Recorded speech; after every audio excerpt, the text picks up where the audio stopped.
Bases dropped on Soccer's morning show, Soccer Down Here. It's a Thursday. Thursday thoughts. Everything's on the table this morning. We got stuff overseas that we need to talk about. We got stuff as far as South Korea that we need to talk about. We've got stuff in England. We've got the Manchester United bids. Apparently, there was a frenzy upon frenzies with the deadline that was supposed to be 9 o'clock last night, into business yesterday on the East Coast because of Rain Group being interested / attached to anybody that wants any kind of funding. Hey, if you want funding, we're right here. So there's the latest on Manchester United. Some folks have said they're interested. Some folks have said they're still interested. Some folks are saying that we're interested to a certain point. And then you've got the two big names. You have the Qatari group, and you've got the Sir Jim Ratcliffe group that are sitting there going, yeah, we're interested.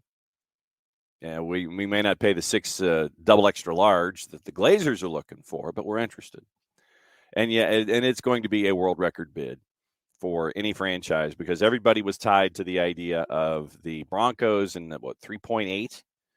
And so, yes, it's going to be more than 3.8 by the time we're done. And morning, everybody. And okay, so Will, with a definite interesting piece of news. The Hunt City kit's going to be released by the end of the show. By the end of the show this morning, we will know the Hunt City kit. But by the Soccer Not 256 kit, by the way, over at Olive & York. And Olive & York is getting a lot of my business. A lot of my business. I mean, like massive amounts. They're doing some fantastic stuff. And it's making a dent in my wallet. I hope Olive & York is happy. So, okay, so Coco is now posting the Argentina kit and from Herman Garcia Grova. The Champions Argentina kit is up and doing the public service, doing the people's work, Coco is, and posting the link. And, yeah, those do not suck. Yeah, those are absolutely tremendous. Doing the people's work. And I know that those will probably cost about $180, $160 if you want to get the real ones. Yeah, those are pretty epic. Morning, everybody. So we've got Open Cup to talk about. We've got Major League Soccer to talk about. We've got MLS Next Pro to talk about with a philosophical thing. They've announced some expansion teams, and none of them are tied, at least directly, to MLS soccer franchises. So we've got that. I know that we got into, true, Coco. Yeah, on the low end, no doubt. 180, and the knockoffs might be $100. Yeah, but still, folks are just going to absolutely dive into that pile and grab that jersey because that is pretty sick. So let's see. So we got South Korea to talk about. We've got Italy to talk about. We've got England to talk about. We've got MLS Next Pro and a philosophical idea to talk about. And it was brought up by Bernd when we were discussing Rochester, New York. Thanks for coming in. And so the after effects of that, plus the expansion that's coming in for 23-24, we've got that. So it's a philosophical issue with MLS Next Pro. We've got the upcoming matches in Major League Soccer for this weekend. Remember, there's a lot of absences. And there's a lot of absences, which reminds me, if you haven't, sign up for the Fantasy League. Sign up. Jason Wright Agency on Facebook, Wright with a W. The Jason Wright Agency. Jason Wright with a W, AGEN on Twitter. You can get all your ideas. Patrick N. Smith 82. Patrick gives the hints for the weekend. And, I mean, we're only in week 3 of the relegation league. So don't know where the relegation league stands. We might have our 20. I don't know. But join the Fantasy League anyway. And great work by Jason Wright and the Wright Agency to do cool stuff when it comes to the Fantasy League. Brand new. Those 9 they're brand new. And we'll get into that coming up in just a bit. Yeah, it's for 23-24. Like I said, it's a philosophical issue that we'll get into coming up in just a little bit when it comes to those 9 and how things lay themselves out. So we've got all of that. And sorry, I'm working with a little fantasy here. and working a little programming note. So it looks like tomorrow, just getting a text from our friend Greg Garza, and it looks like Beyond Goals will lead the show off at 9 o'clock. So Beyond Goals, 9 o'clock tomorrow, and then 9:30, and leading into Weekend Whip Around at 10 o'clock. It's going to be 90 minutes of Weekend Whip Around after our friends at Beyond Goals Mentoring popping in at 9 o'clock. So it'll be a 9:05 start. Right off jump, it'll be Greg Garza tomorrow because Greg texted me and asked. So that's where we are. All right, opening kickoff. Brought to us by our friends at Kickoff Coffee, kickoffcoffeeco.com. And like I said, I was torn this morning. And there's your QR code for those of you who are watching on Twitch. Looking at what is going on, there were like 95 different topics this morning that we could have done. And you use the code SoccerDownHere15 at Kickoff Coffee and kickoffcoffeeco.com. Take 15% off your purchase, and thanks to everybody who has. Our friends at Kickoff Coffee take 10% reinvested into youth initiatives in the youth game. Very, very cool stuff from our friends at Kickoff Coffee and kickoffcoffeeco.com. All right. From our friends at The Guardian, and I went ahead and, I'm making a big dive here. And we've got, administration down here that we've got to talk about. So we mentioned this when it happened. Jurgen Klinsmann is now in charge of the South Korea national team and their attempts at trying to qualify for the World Cup in 2026. And feel free to let everybody know in the Twitch pitch what your thoughts are about Jurgen Klinsmann. And he gave one of his first interviews. Yeah, it is. Absolutely, Coco. It's going to be one of those days. So, and what I traditionally do is I'll look at domestic stuff. I'll look at Twitter. I'll look at international. I'll look at the Telegraph and the Guardian and our friends at Sky and all this kind of stuff. But this one stuck out to me this morning. Headline from John Durden. Jurgen Klinsmann's reputation on the line as he dives into South Korea job. Beat 2, 3, 4. Okay. So going into the article, headline, Jurgen Klinsmann's now in Asia. All right. He announced his first South Korea squad this month at the country's National Football Center, where buses pass moments before unloading tourists into the Odusan Unification Tower to look through binoculars at North Korea. So it goes into what he's up to, what he's going on. And, goes into Uli Stielicki in his interview with South Korea. Stielicki was in charge from 2014 to 2017. Things did not go well. So, Klinsmann, and then this is once again John Durden at The Guardian. Quote, obviously my personal background was as a striker. So I always love to attack. And that means I'd rather win a game 4-3 than 1-0. Jurgen Klinsmann. Obviously my personal background was as a striker, so I always love to attack. That means I'd rather win a game 4-3 than 1-0, end quote. That's the first quote in the article from John Durden at The Guardian. First squad that was very similar, that was taken to Qatar and squeezed into the last 16 with a last-minute win over Portugal. 3.5-year deal. Time for Klinsmann to get to know the K-League and the players in action in Japan, Middle East, and Europe. Starts against Colombia on Friday, then against Uruguay 4 days later. The announcement, and this is Durden, the announcement that the head coach's job had gone to Klinsmann did not get the universal acclaim. The Korea Football Association, who selected another German and Michael Mueller to find Bento's replacement, probably wanted and expected. The days when big names were automatically feted have gone. Klinsmann has a world-class CV as a player, but fans and journalists have questions about his coaching credentials. Taking Germany to the semis of the World Cup on home soil in 2006, something largely credited to his assistant Jogi Löw, was followed by a spell in charge of Bayern that ended after 9 months. 5 years with the U.S. were up and down. And like I said, this is John Durden at The Guardian.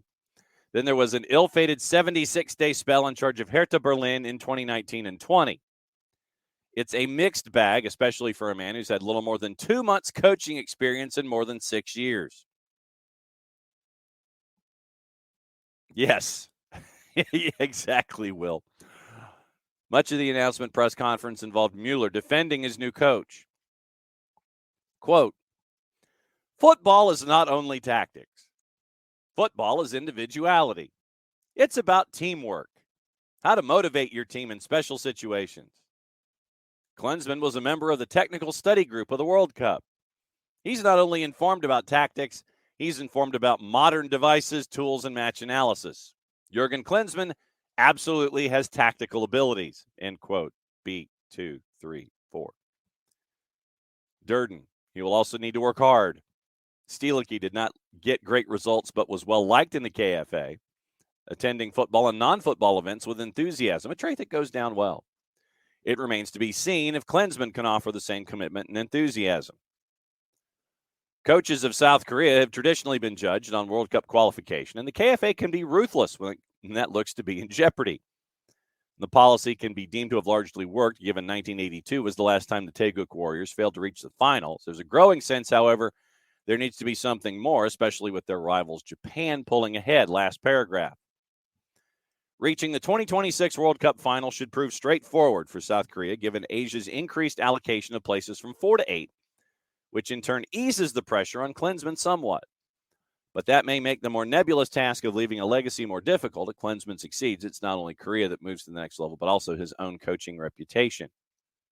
So once again, let's go over those money quotes. Let's go over those money quotes one more time. Klinsmann in his first presser. Obviously, my personal background was as a striker, so I always love to attack, and that means I'd rather win a game 4-3 than 1-0, end quote.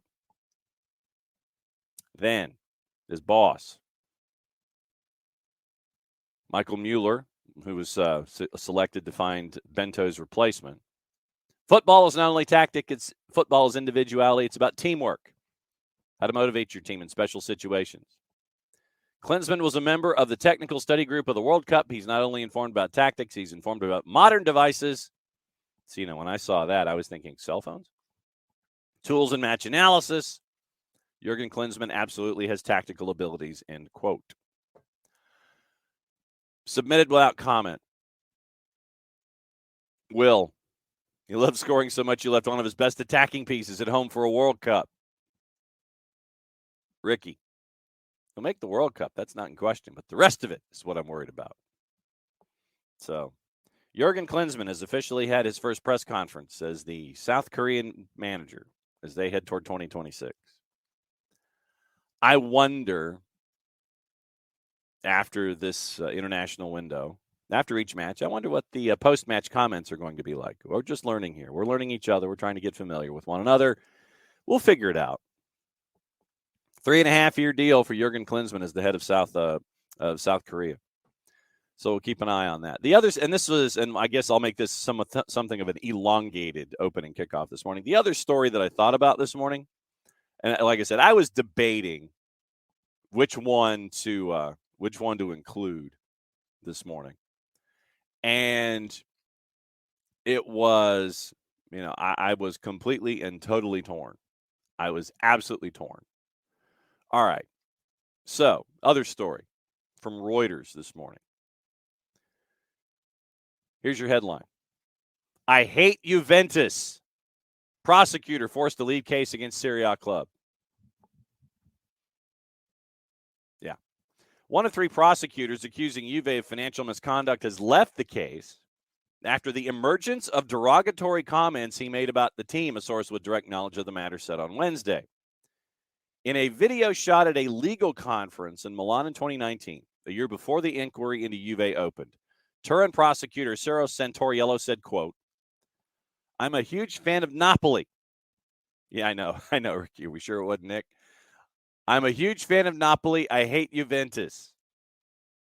That's what a Turin prosecutor said. He added in what appears to be a lighthearted exchange, quote, As a soccer fan, I care about Napoli. As a prosecutor, I am against Juventus, against robberies on the pitch.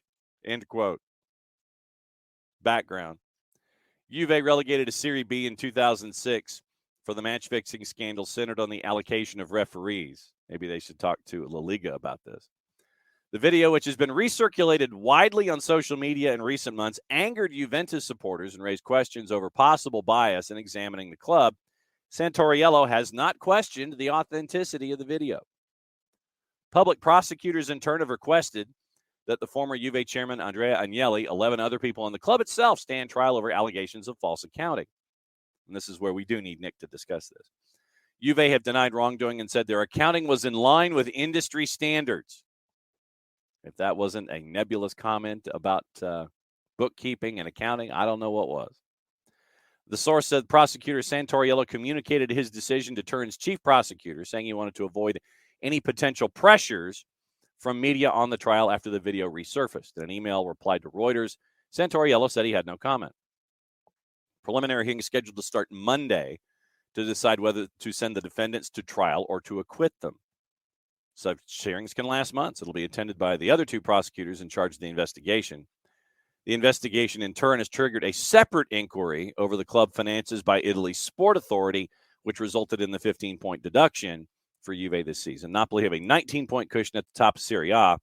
With 11 matches remaining, appears certain to win the title for only the third time in club history. Juve are in 7th place, 30 points off of the pace. Juve have appealed the decision against at Italy's Sports Guarantee Board. A hearing on the case is scheduled for the 19th of April. Well, and Will, to your question, and Emilio, you're not alone.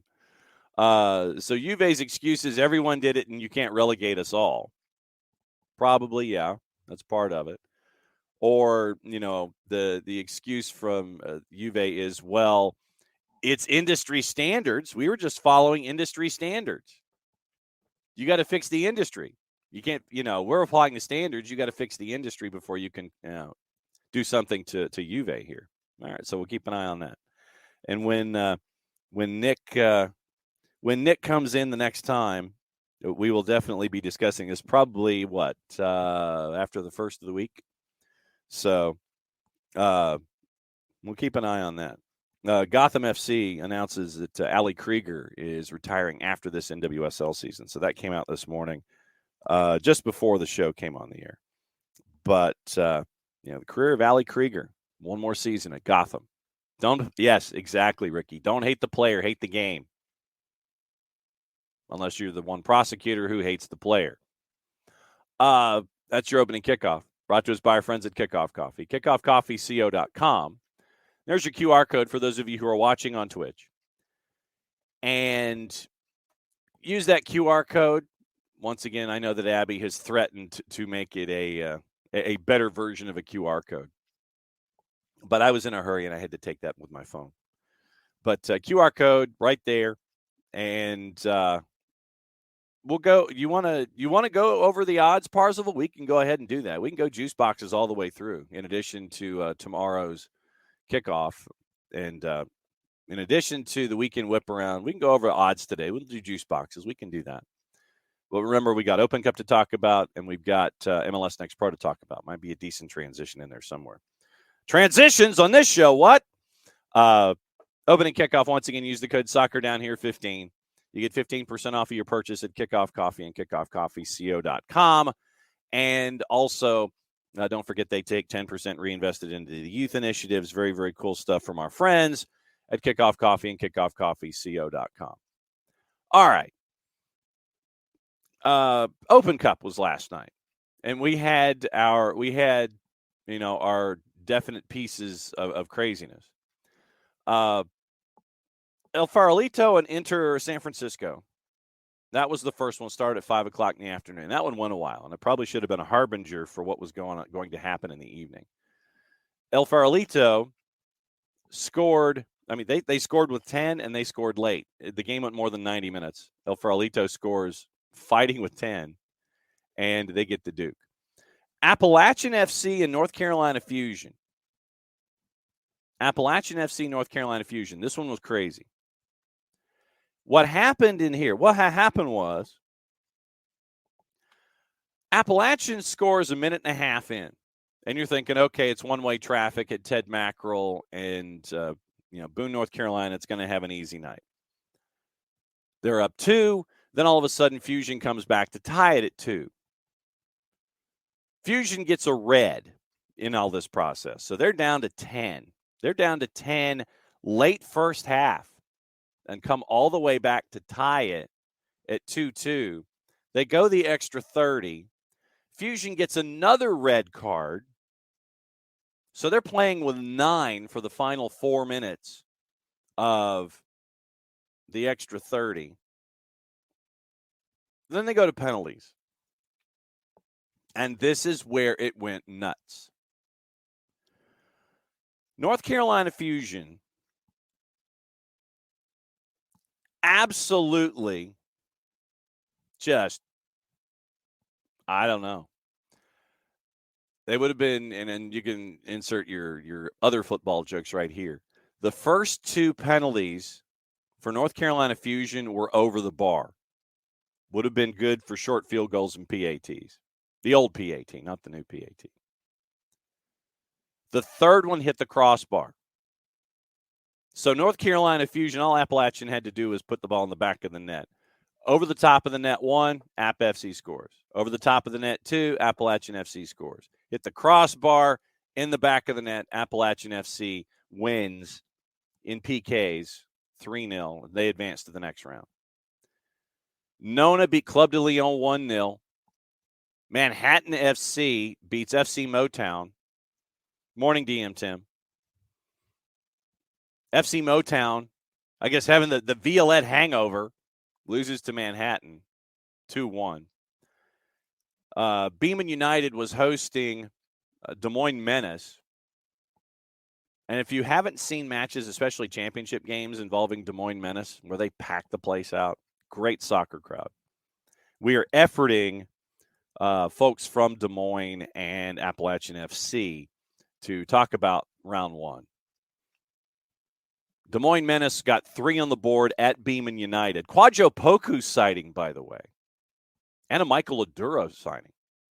So, yeah, Kwadwo Poku was playing for Beeman United last night in Murfreesboro, Tennessee in the U.S. Open Cup. But Des Moines Menace got the Duke 3-0, and so they advanced to the next round. Chicago House AC, Peter Wilt. House AC beats Bavarian United by the score of 1-0. So in the next round, it will be Peter Wilt versus Peter Wilt, with Chicago House taking on Forward Madison.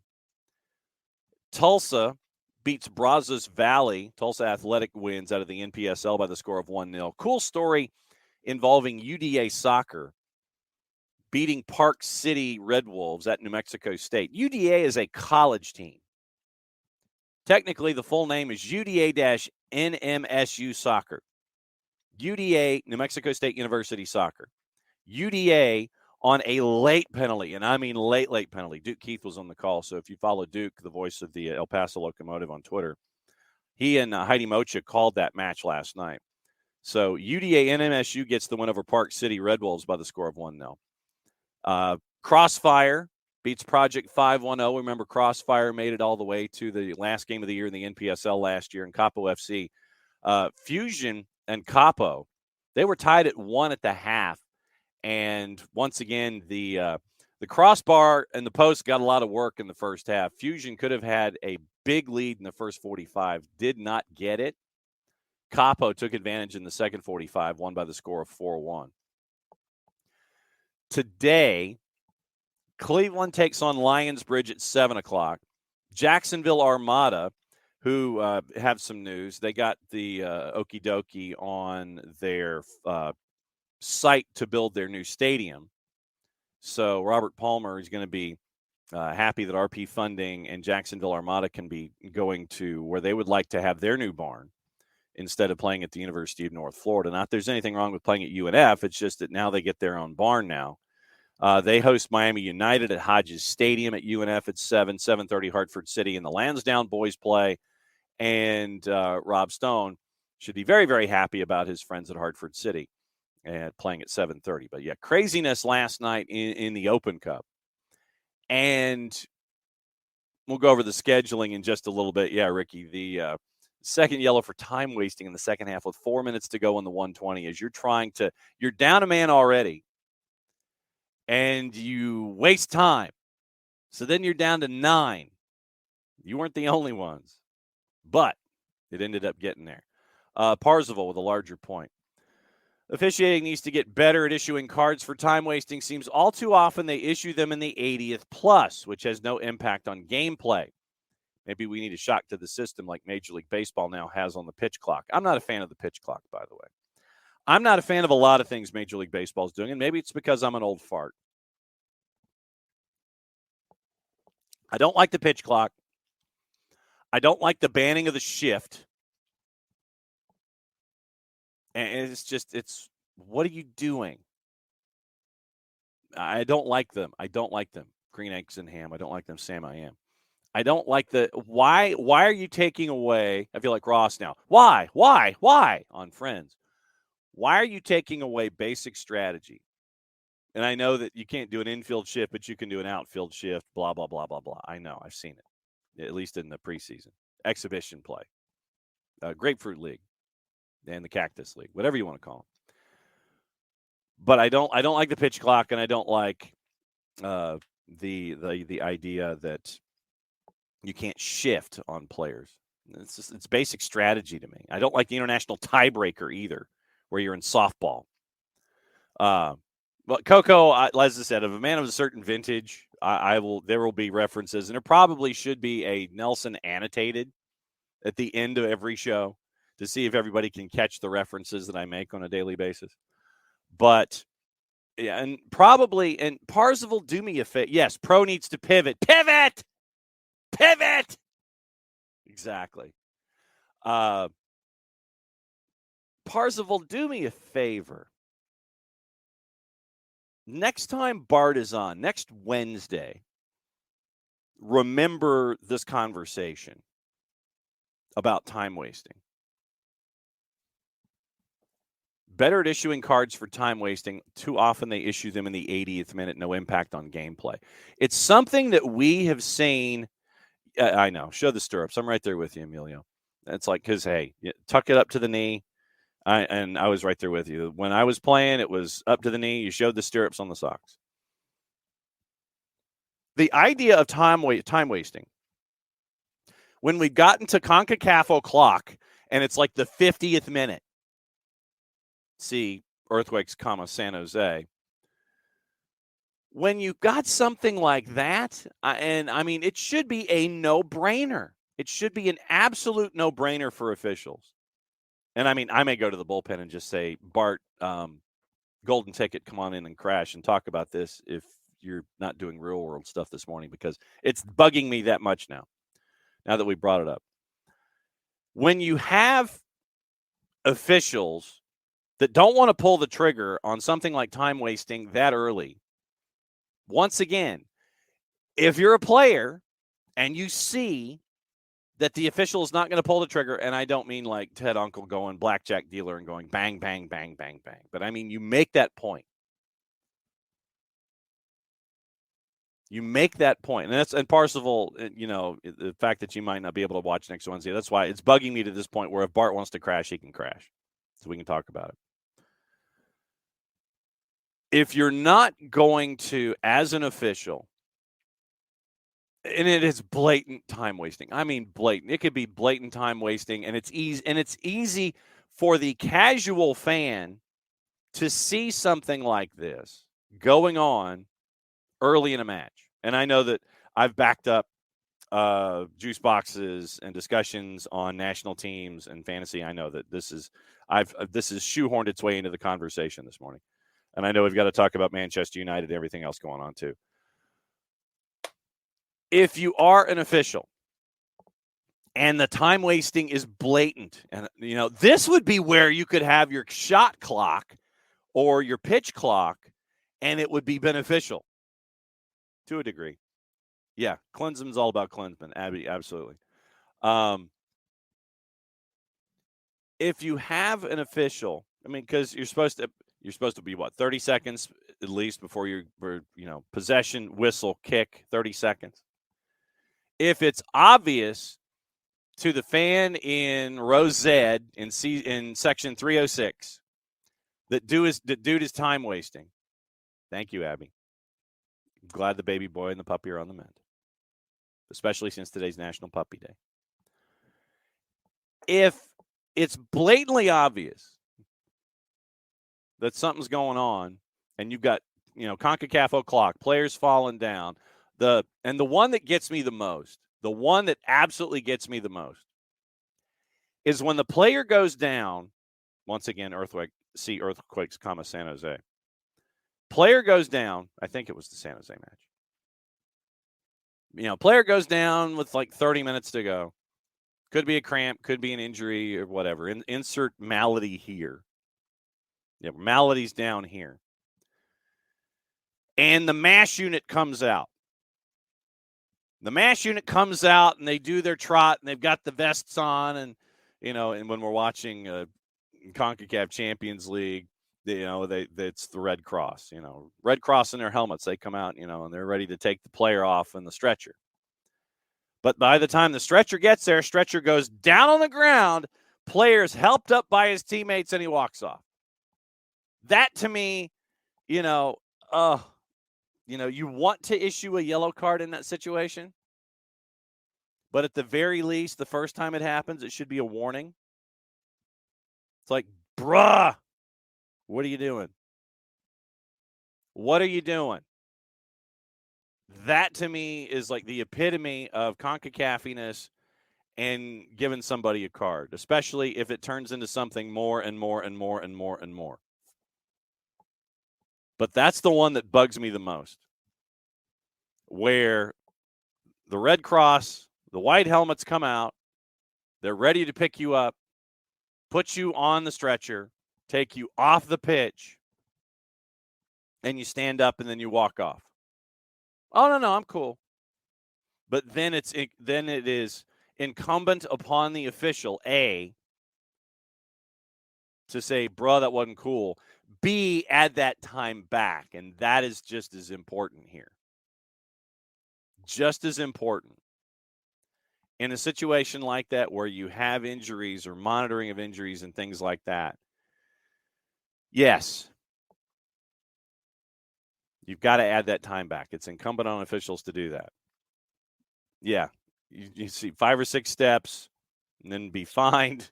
Ted Lasso season 1 on pitch injury talk. Yes. And let's see. That's right. I have been. Yes, absolutely. I don't care if it was 11 or 13 minutes and a half. Everything that went down, put the time back on the clock, add it. You're playing 58 minutes, that's on you. And so since I'm banned from talking Ted Lasso Season 3, Episode 2 until tomorrow morning, we probably will push that until 9:30. So, but obviously there are clips that have leaked out on YouTube and everything. But yeah, Season 3, Episode 2, last night. Well, and Michael Valverde is a part of this. If you require a stoppage of play in the last 30 minutes, you've got to wait at least a minute on the sideline before returning. It's a power play. Turn it into a bit of a power play. But no, there's got to be, and like I said, next time Bart comes on, we'll discuss time wasting and injuries and adding time back on and cards and things like that. I've got to write this down. So, all right. I'm writing it down, officially writing it down. Bart, time wasting. Wrote it down. And we'll see what he says next time. See, for those of you watching on Twitch, wrote it down right there. Bart, next time he's on. All right. So that's there. All right. So now that I've been driven sufficiently crazy by Jurgen Klinsmann and play stoppages. All right. Juice boxes, since we talked about Open Cup. All right. So Parzival brought the juice boxes to the fore. And what I will do is I will mention those odds that Parzival's brought up, but also what I will do is I will bring in the numbers courtesy of our friends at Odds Portal, and they deal in more of the composite, and this is what we reference, and we'll see how much the numbers change from today to tomorrow. We'll also look at absences, from international play.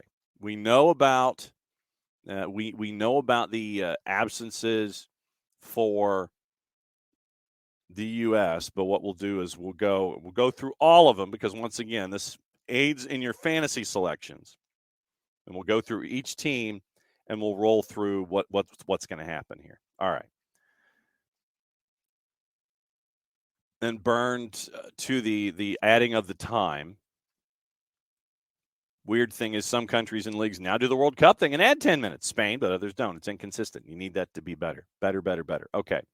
So for Atlanta United and Crew, right now, Crew in the composite is a plus 152.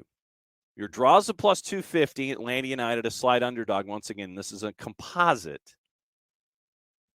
Yes, Coco. Yes. Absolutely. Public service announcement from Coco. Please gamble responsibly. Only bet money you can afford to lose. Don't bet on MLS. It's not a good bet, no matter how good the numbers seem. Because, as we know, it's difficult to win on the road, period. 2 out of every 7 last year. 1 on the road. But yes, please handle responsibly. Please gamble responsibly. Please use your juice boxes responsibly. Do not put more juice boxes in the middle of the table than you can afford to lose and not go thirsty, okay? Please juice box responsibly. Well done, Coco. Thank you for that reminder. So, Crew, plus 152 in the composite. Draws a plus 250. Atlanta United, a plus 166. So, who's missing? For Atlanta United, Luis Abram for Peru, Thiago Almada to Argentina, Machop Chol to South Sudan, Derek Etienne Jr. to Haiti, Ronald Hernandez to Venezuela, Yorgos Yakimakis to Greece, Miles to the United States. Crew, Deganek to Australia, Eloy Room to Curacao, Lucas Zelarayan to Armenia. And I think that we got to keep an eye on Cucho Hernandez as well, just from a health perspective. I thought I saw something in the Columbus papers in the Dispatch about that. So that's what, and I'm going to leave, Coco, I'm going to leave the juice box advice up that you've given us this morning. I'm going to leave this up lower third for a little bit as a public service. So that's what you're missing if you are looking at both Atlanta and Columbus. All right, I'm going to go ahead and ask it, since we don't traditionally get to ask it on Friday mornings. What are you thinking? I know that Ricky thinks that the draw option is what you're staring at. Understandable, considering what you're missing for a lot of folks, and especially this week. Cucho is out a few weeks with a knee injury, so no Zelarayan, no Cucho Hernandez. Kevin Molino out for 6 to 8 weeks after knee surgery on his meniscus. So that's what you're staring at. Bailey Johnson from the Columbus Dispatch, after the match with Red Bulls, Wilfred Nancy viewed the Crew's matchup against Red Bulls as a tailor-made early season test of what the Crew coach wants his team to do. Against the high press, Nancy's desire for the Crew to be patient with the ball and maintain possession, even in the face of intense pressure, met a difficult challenge. Sound familiar? The Crew survived the press for much of the first half, got a goal from Alex Matan to lead at halftime. Red Bulls feasted on mistakes the Crew made under pressure on their way to a 2-1 win. Once again from Bailey Johnson at the Dispatch. The Crew have yet to string together a full 90 minutes in which they play how they want to play and dictate their style on their opponent. Played a solid first 45 at Philadelphia, then beat DC United despite not maximizing possession the way Nancy wants. Then took control of the final 30 minutes at Toronto last week. On Saturday, meaning last Saturday, Crew led until the 58th minute, and then the Red Bulls began to take full advantage of the opportunities Crew gave them. Quoting Nancy, "Before we conceded the goal, we did a good game. After that, we had difficulties to cope with their pressure and to cope with their intensity. This is something that we have to do better." Johnson continues, It's perhaps to be expected 4 games into a new coach's tenure, and the Crew have shown plenty of reasons to be optimistic about what they'll eventually look like under Nancy. But for the immediate future, fully settling into what Nancy wants and being able to execute his system at a high level looks like it will continue to take some time. Nancy's deeply committed to the way he wants the Crew to play. He's described his style of play as a way of life for him. Against Red Bulls, that meant hanging on to the ball under pressure, looking to build out from the back, rather than playing long balls over the press to the front three. Matan's goal was the result of a long ball from defender Steven Moreira, but the Crew didn't look routinely for those opportunities throughout the match. Crew, without Cucho, held out of the lineup, developing knee pain late in the week. He would normally be the main player responsible for making runs behind the defense to receive passes over the top, so it's possible that the lack of Hernandez made the Crew more committed to playing through the Red Bulls press. Quote, "We're going to play the way we want to play." Once again, Wilfred Nancy. "I will not change on that because I believe that this is the best way to play, but that doesn't mean we're going to have to make short passes. It depends. If they press well, maybe we can play between the lines. Maybe we can play between the lines. Maybe we can play opposite on the weak side." Crew were looking to switch the ball to the other side, as Nancy suggested they could earlier in the week, when they had overloads on one side of the field, but the plays rarely came to fruition. The Red Bulls regularly won the ball back before the Crew could send a pass across the field. In the face of Red Bulls' pressure, Crew struggled to complete the build-up patterns they were seeking. Only 2 players, Moreira at 91% and midfielder Aiden Morris at 98.4%, finished with above 90% pass completion, and the Crew completed 81.3% of their passes as a team, second lowest mark of the year. Now think about that. If Moreira's at 91% pass completion, Aiden Morris is at 98.4%. Those were the only 2 to finish above 90%, and the Crew completed as a club 81.3%. Think about where everybody else was. We'll dig into those numbers in SofaScore. Now it has me intrigued. Quote, "In terms of decision-making, we could have played at certain moments more in behind or around them. The fact that we were not able to get out of the pressure, we gave them the opportunity to score. This is something that we knew, and this is something that we have to be better." Officially, Crew recorded just 5 shots in Saturday's match, 3 of them on target, against 15 total shots and 4 on target for Red Bulls. Despite having 62.2% of the possession, well, once again, Red Bulls don't want it. Ball's got cooties. Crew had most of that possession in their defensive half of the field as they attempted to battle through the Red Bulls' press. Without Cucho, Nancy started Zelarayan in the center of the front 3. Well, remember, you won't have him either. Matan and Yaboa joining him. Didn't have a true striker in the starting lineup. Jason Russell-Rowe, who did work with Crew 2 last year as they were chasing an MLS Next Pro title, came on for Yaboa in the 62nd, giving the Crew a striker on the field for the first time in the match, but Russell-Rowe wasn't able to stretch Red Bull's defense on a consistent basis. Matan's goal was a lucky one. Once again, this is the Columbus Dispatch. As his shot slipped under the outstretched arm of Carlos Coronel, skidded across the grass, eventually slowly rolled into the back of the net. Crew had 2 shots on target in the second half. One by Yaboa in the opening minutes of the second half, one by Zelarayan in stoppage time, but otherwise didn't threaten to score with any kind of regularity. Quote, "We know that Cucho is a big piece for us," Nancy said. "Now we have to play without Cucho, and this is what we did. We did good things in the first half. Second half, we also had opportunities to score, but we didn't finish well." Nancy used the word punished twice to describe how Red Bulls took advantage of the Crew's mistakes. On both goals New York scored, sequence starts with quick plays from the Red Bulls. First was striker Corey Burke winning the ball from center back Philip Quinton, sending Quinton tumbling to the ground of the process. And on the second, New York intercepts a pass by Mo Farsi, quickly attacked back up the field. Red Bulls left back John Tolkien raced to get on the end of a pass from Christian Cassettis. Tolkien floated the cross across to an unmarked Dante Von Zier on the far post. Quote, "We did well when we started the second half to move the ball side to side and to attack and to keep the opportunity to attack the box," according to Nancy.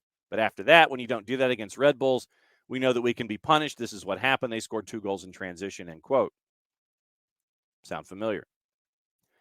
Crew want to play through the middle of the field and commit players forward in the attack, but when they lose the ball in those areas, as they did against New York, they're vulnerable to quick counterattacks. Speed. Quentin losing his footing before the first goal didn't help matters, as the Crew were suddenly defending the transition chance with one fewer defender in the play.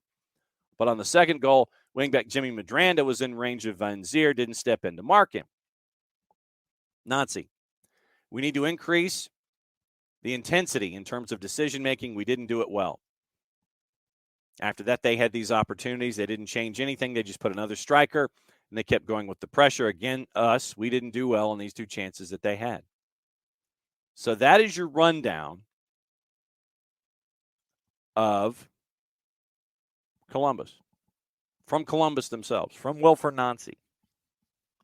And hopefully, if Jason can join us tomorrow, we'll catch Jason's analysis on what he has seen from Atlanta United and what he has also seen from his studying in Columbus. But that's your feedback from the Columbus Dispatch and from Wilfred Nancy about the match against Red Bulls. So, what do you guys think? First off, Alex, starting to suspect when you talk about juice boxes, you might actually be talking about money. I have to get up pretty early in the morning to fool you. I know, Alex. I know. Hope you're well, by the way. Parzival. If Atlanta scores first, the in-score will be 3-1. Coco. Draw seems like a good bet. Both teams missing a lot of firepower.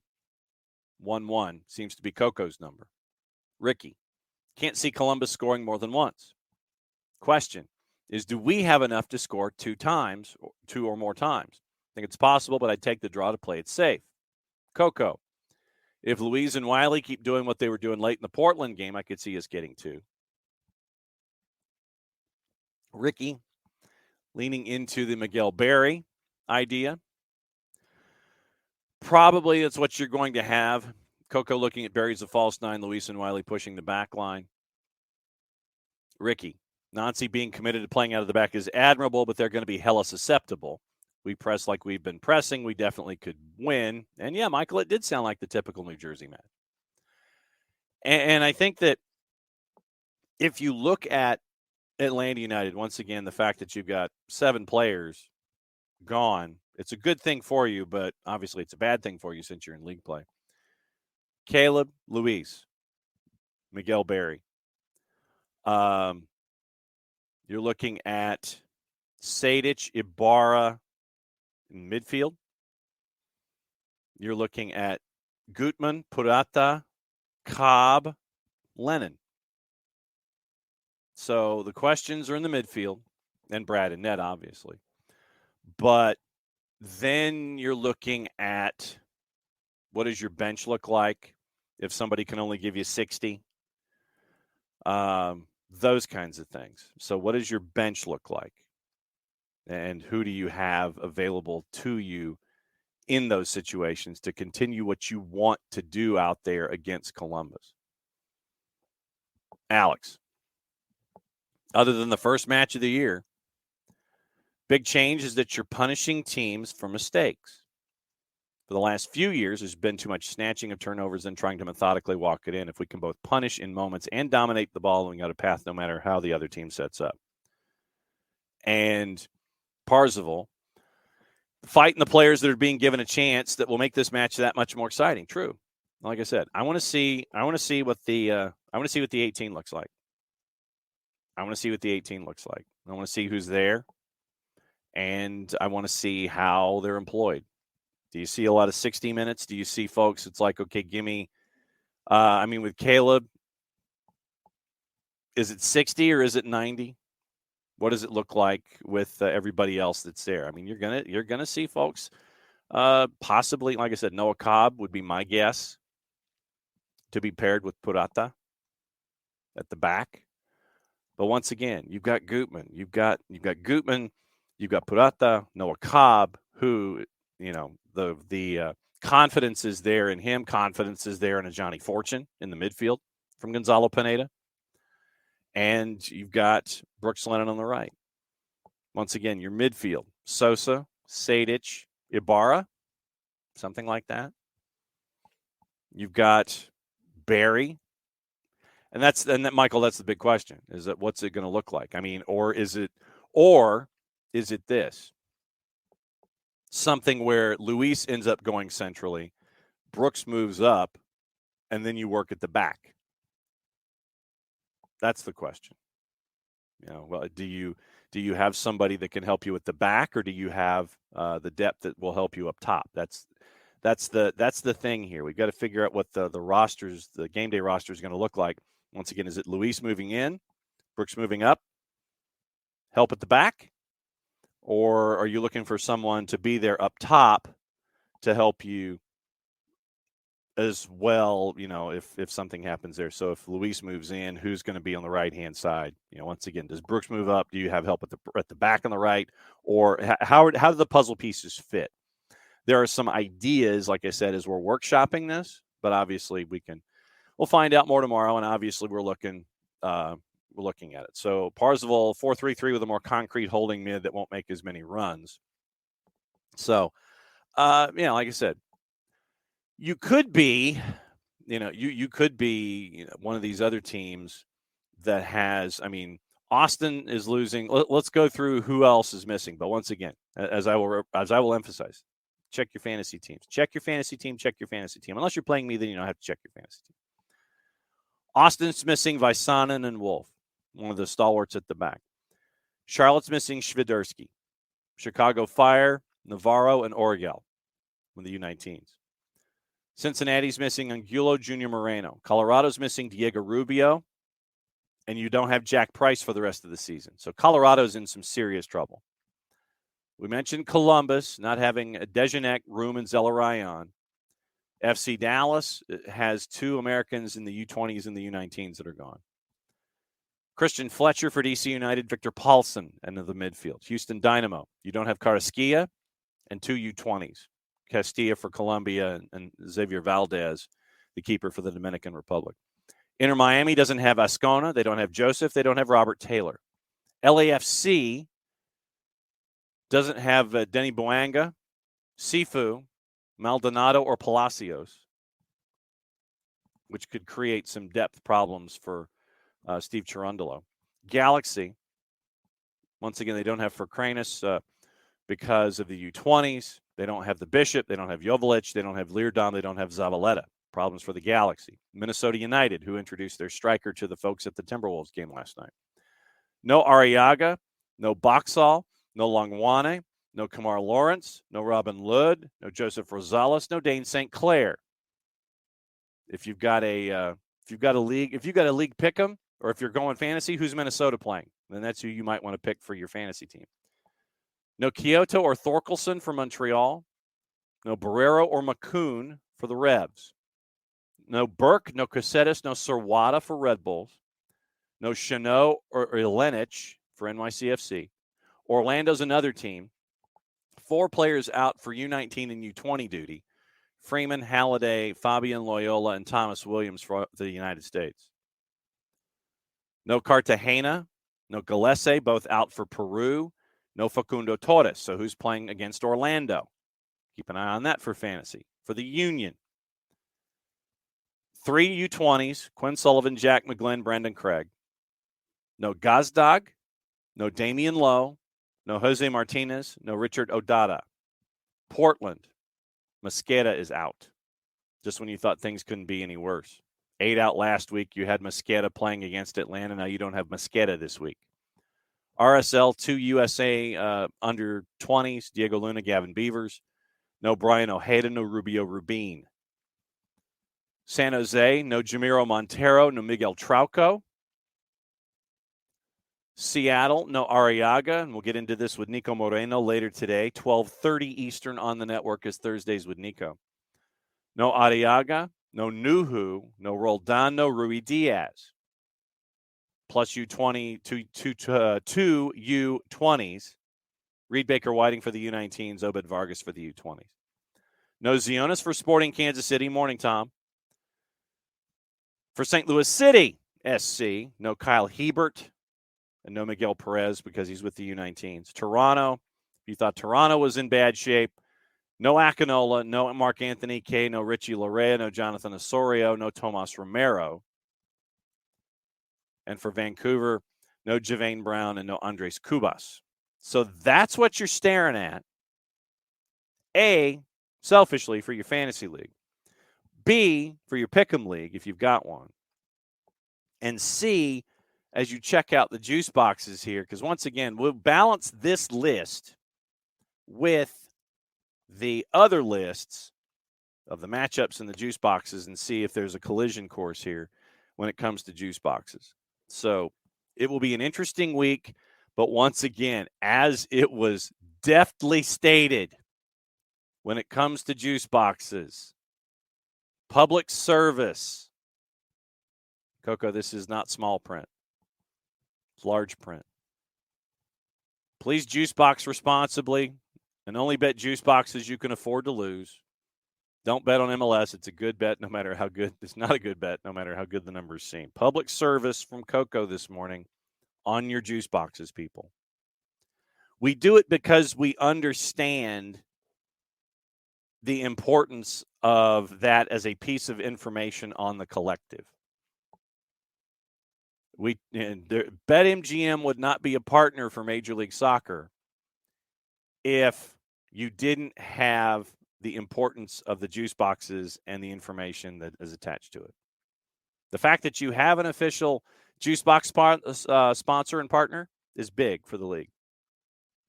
But once again, we understand its place. It helps with talking points, but it also helps because there are a lot of line mistakes out there.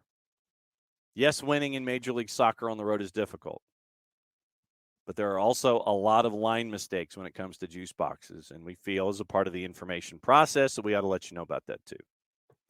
So that is where we are. So let's see. What else have you guys wanted to think about here in hour number one? Yes, Abby, hoping for a clean sheet. Did not see Rocco's save with Phoenix. Tofka, this is news. Actually, you know what, Tofka? Tell you what we're going to do. We're going to do this. We're going to do this as something of a symbol heading toward the end of hour number one. We're going to do this.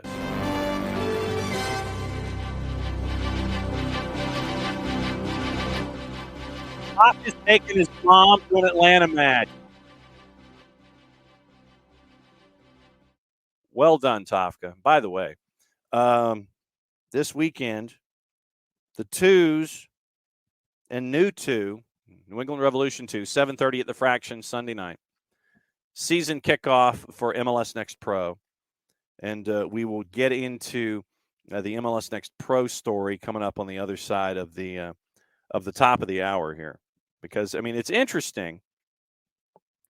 And it's a philosophical question that Byrne brought up earlier this week, and a lot of you brought up earlier this week. So we'll see legitimately what you guys think about MLS Next Pro and the announcement and its implications as we go. But since we are past 10 o'clock, we're going to go ahead and do this and do our read to get you into hour number two. For odor-free, clean, fresh air, one place you need to go, it's Lemonize Service. Lemonize Service, proud sponsors of SDH. QR code over my left shoulder. For those of you watching on Twitch. The Lemonize Service deodorizes enclosed spaces like houses, apartments, and condos. They've created a customized solution that eliminizes all organic odors, including those like pet, cigarettes, and food. Realtors and property managers use the Lemonize Service to eliminate bad odors to help them sell or rent their homes that much faster. The turnkey process makes it easy to work with said realtors and property managers. The Lemonize Service, kind of the environment we like that these days, offering a green way to go about getting rid of odors without any kind of toxic residue whatsoever. Different than Febreze or our favorite masking agents that we have either above us in the cupboard or beneath the sink. Because when you reach beneath the sink or above you in the cupboard, you drag out that masking agent, you spray it in the air. There's a reason they call it a masking agent, because all it's doing is masking the odor. It's not attacking the problem like our friends at a Lemonize Service do with their proven scientific formula. Pricing very, very easy as they destroy odors down to the molecule. Either by the cubic foot or parts per million to come up with a price that's affordable for you, offering results in 24 hours or less. If you have any questions whatsoever, frequently asked or otherwise, one place you need to go is their website. This is where I pick up my pen. The website, eliminize.com. But do us a favor after the .com, go /Atlanta so they know what part of the world that you are reaching out to them from so they can help you with your issue. Full homework assignment, ELIMINIZE.com /Atlanta, Eleminize.com /Atlanta. Eleminize Service, proud sponsors of everything SDH. As we get you ready for hour number 2, where we talk about the world and MLS Next Pro and all these other things that are going on here in the world of soccer. Whoa. What's on? Okay. See. All right. So I hit the mute button. Now it's what you're supposed to do. You're supposed to stop the music, then take it back up to a discernible level. Wow. Nothing like blowing yourself out in the ears. Good stuff there. All right. So Tofka's taking his mom to an Atlanta United match. Huge news. That's very cool. Happy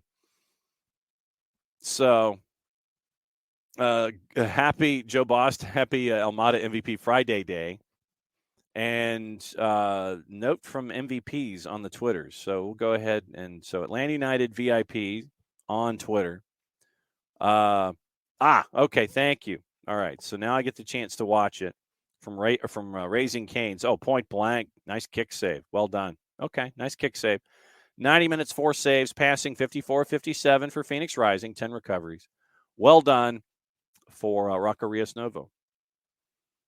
Michael Head, at what point do all these call-ups make it impossible to play through international breaks due to the integrity of league competition? Well, you're not going to stop the league. Some clubs will still opt to play during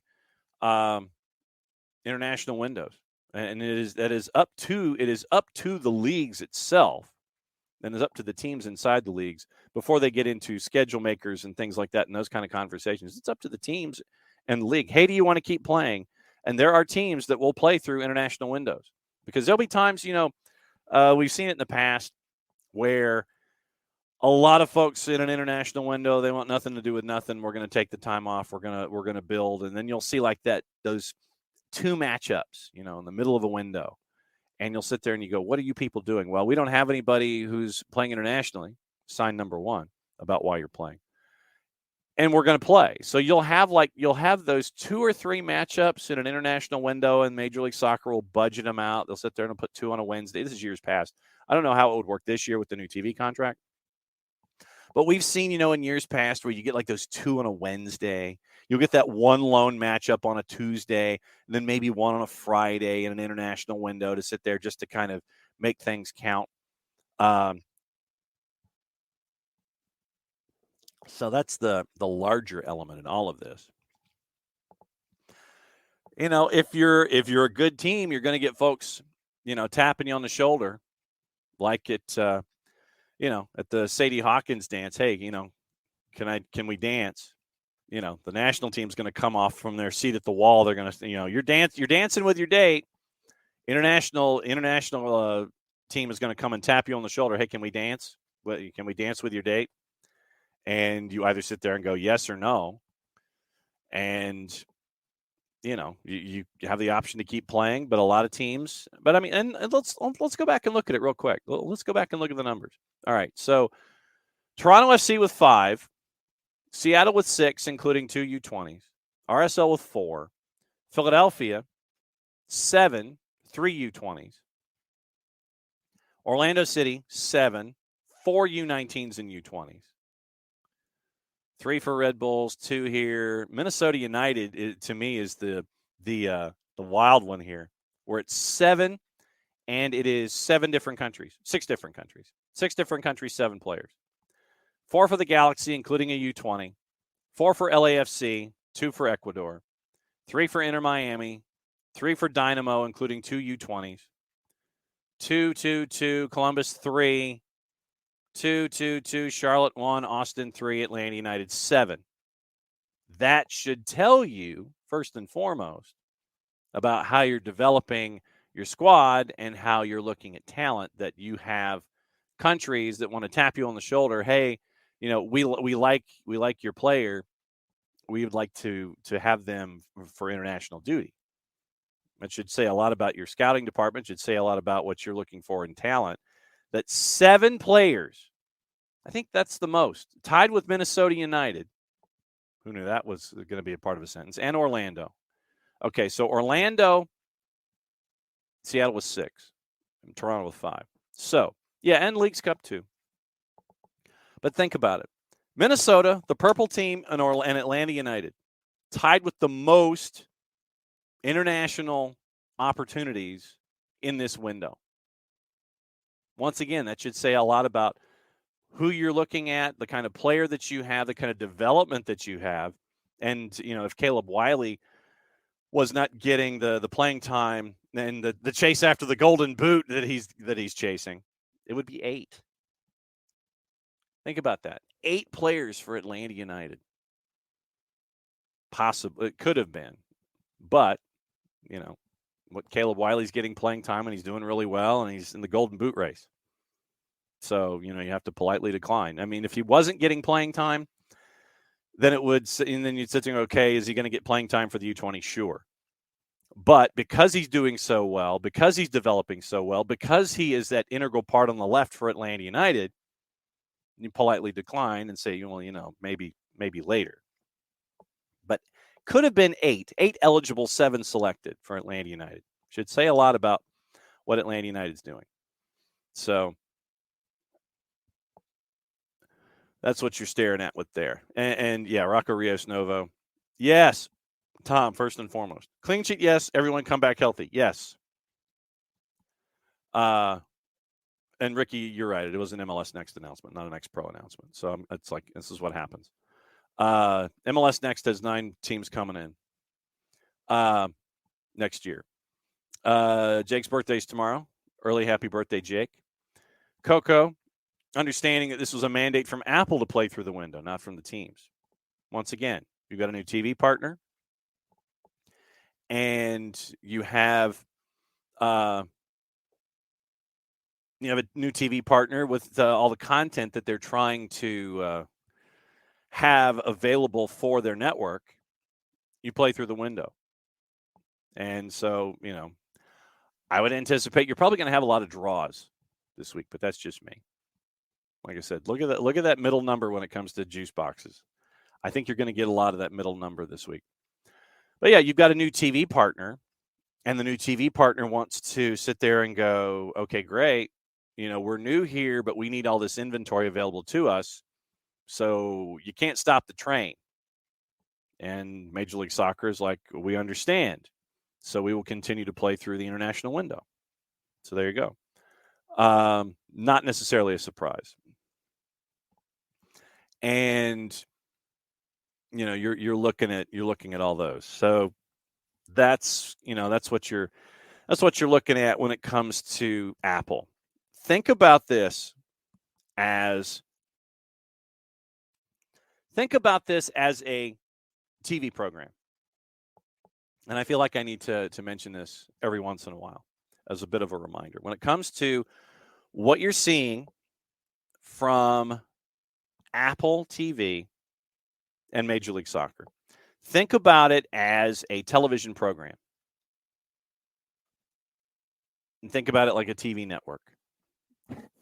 And it just so happens that one of your TV programs on your TV network just happens to be a lot of live programming where you have invested $200 million a year over the next 10 years.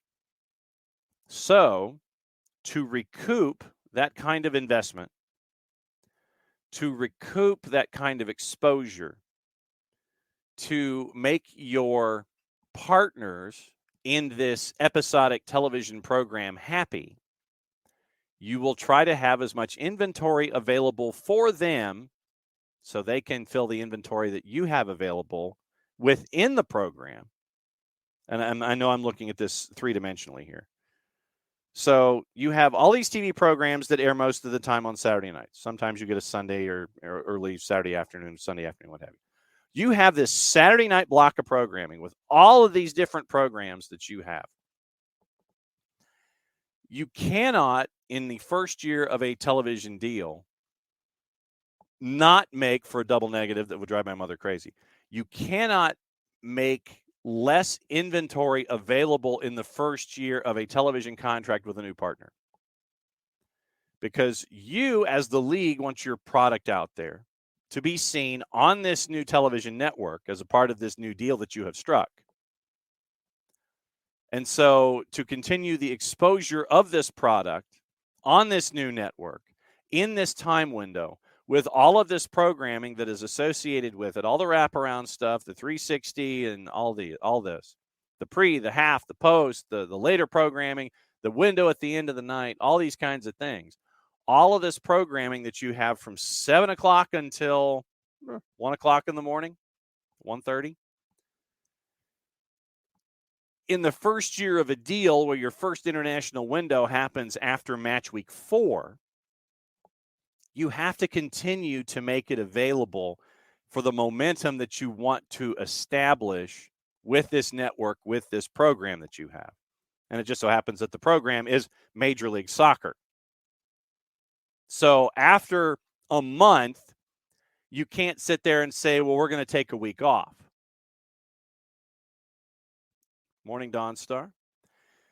It's, think about it from a business perspective. If you've got a television program that you like, think of your favorite TV program when it first started. Dallas, Hill Street Blues, Friends. There's another Friends reference in there. All right, so let's take Friends, since the Friends reference wasn't on the bingo card this morning. Season 1 of Friends. If you've put it in that Thursday night time slot, all the recent shows,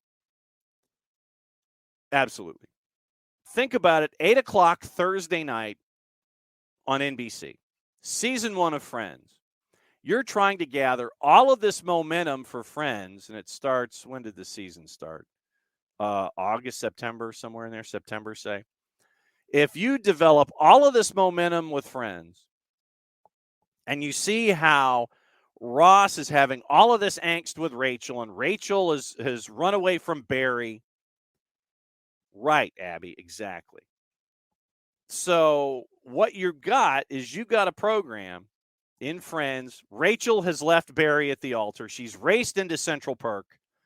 And Ross is realizing that, hey, there's Rachel, and I've had a crush on her since high school. And how do I make her notice me? All of that relationship is starting. And then a month in, where you see Ross pining for Rachel and Phoebe being Phoebe and Joey and Chandler, showing that they're buds upon buds and bros upon bros and trying to cheer Ross up into this whole thing.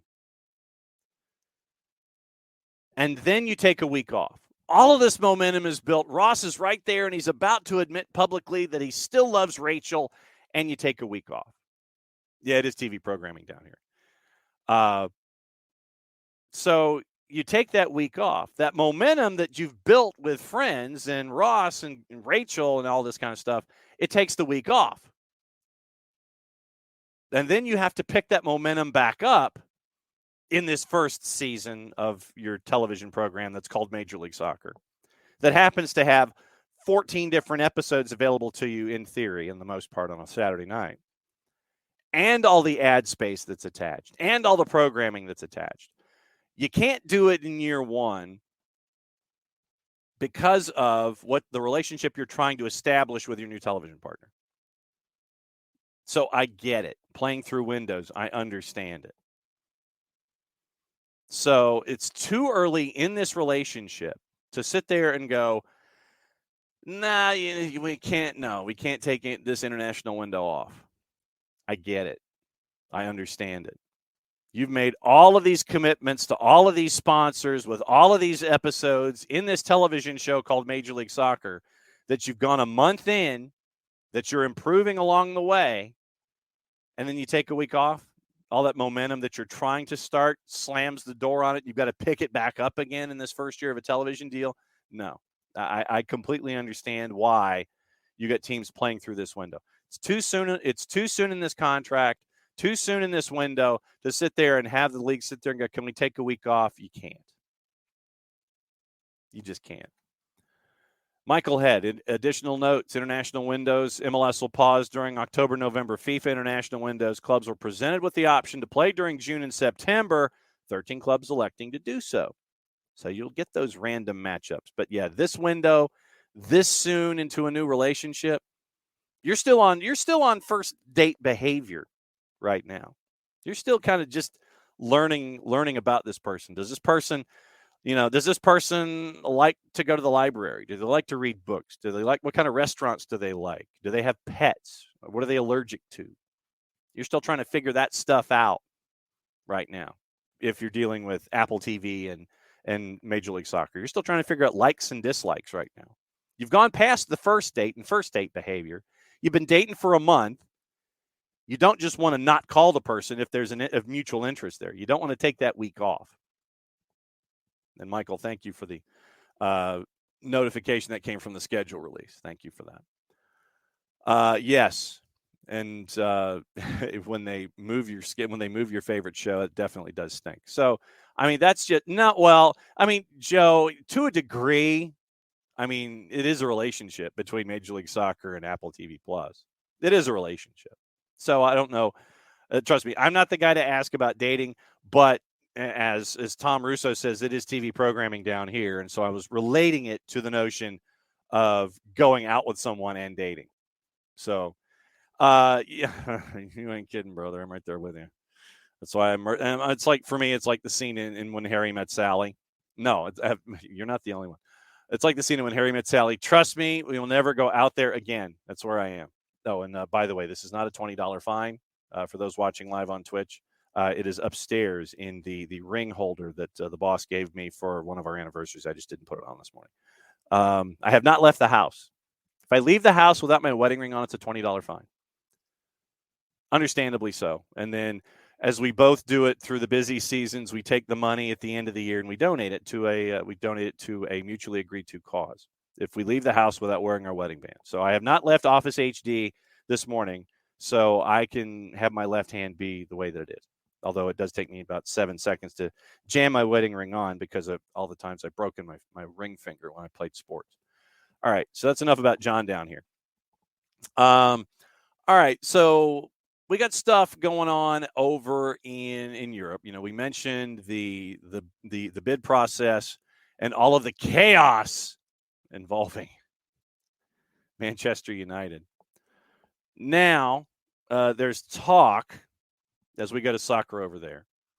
There is talk, and like I said, if there's anything else on the table, this is Thursday Thoughts. It's whatever you guys have going through your mind. And well, some folks are just Roy Kent when they're younger. You know, when they're younger and they become hardened.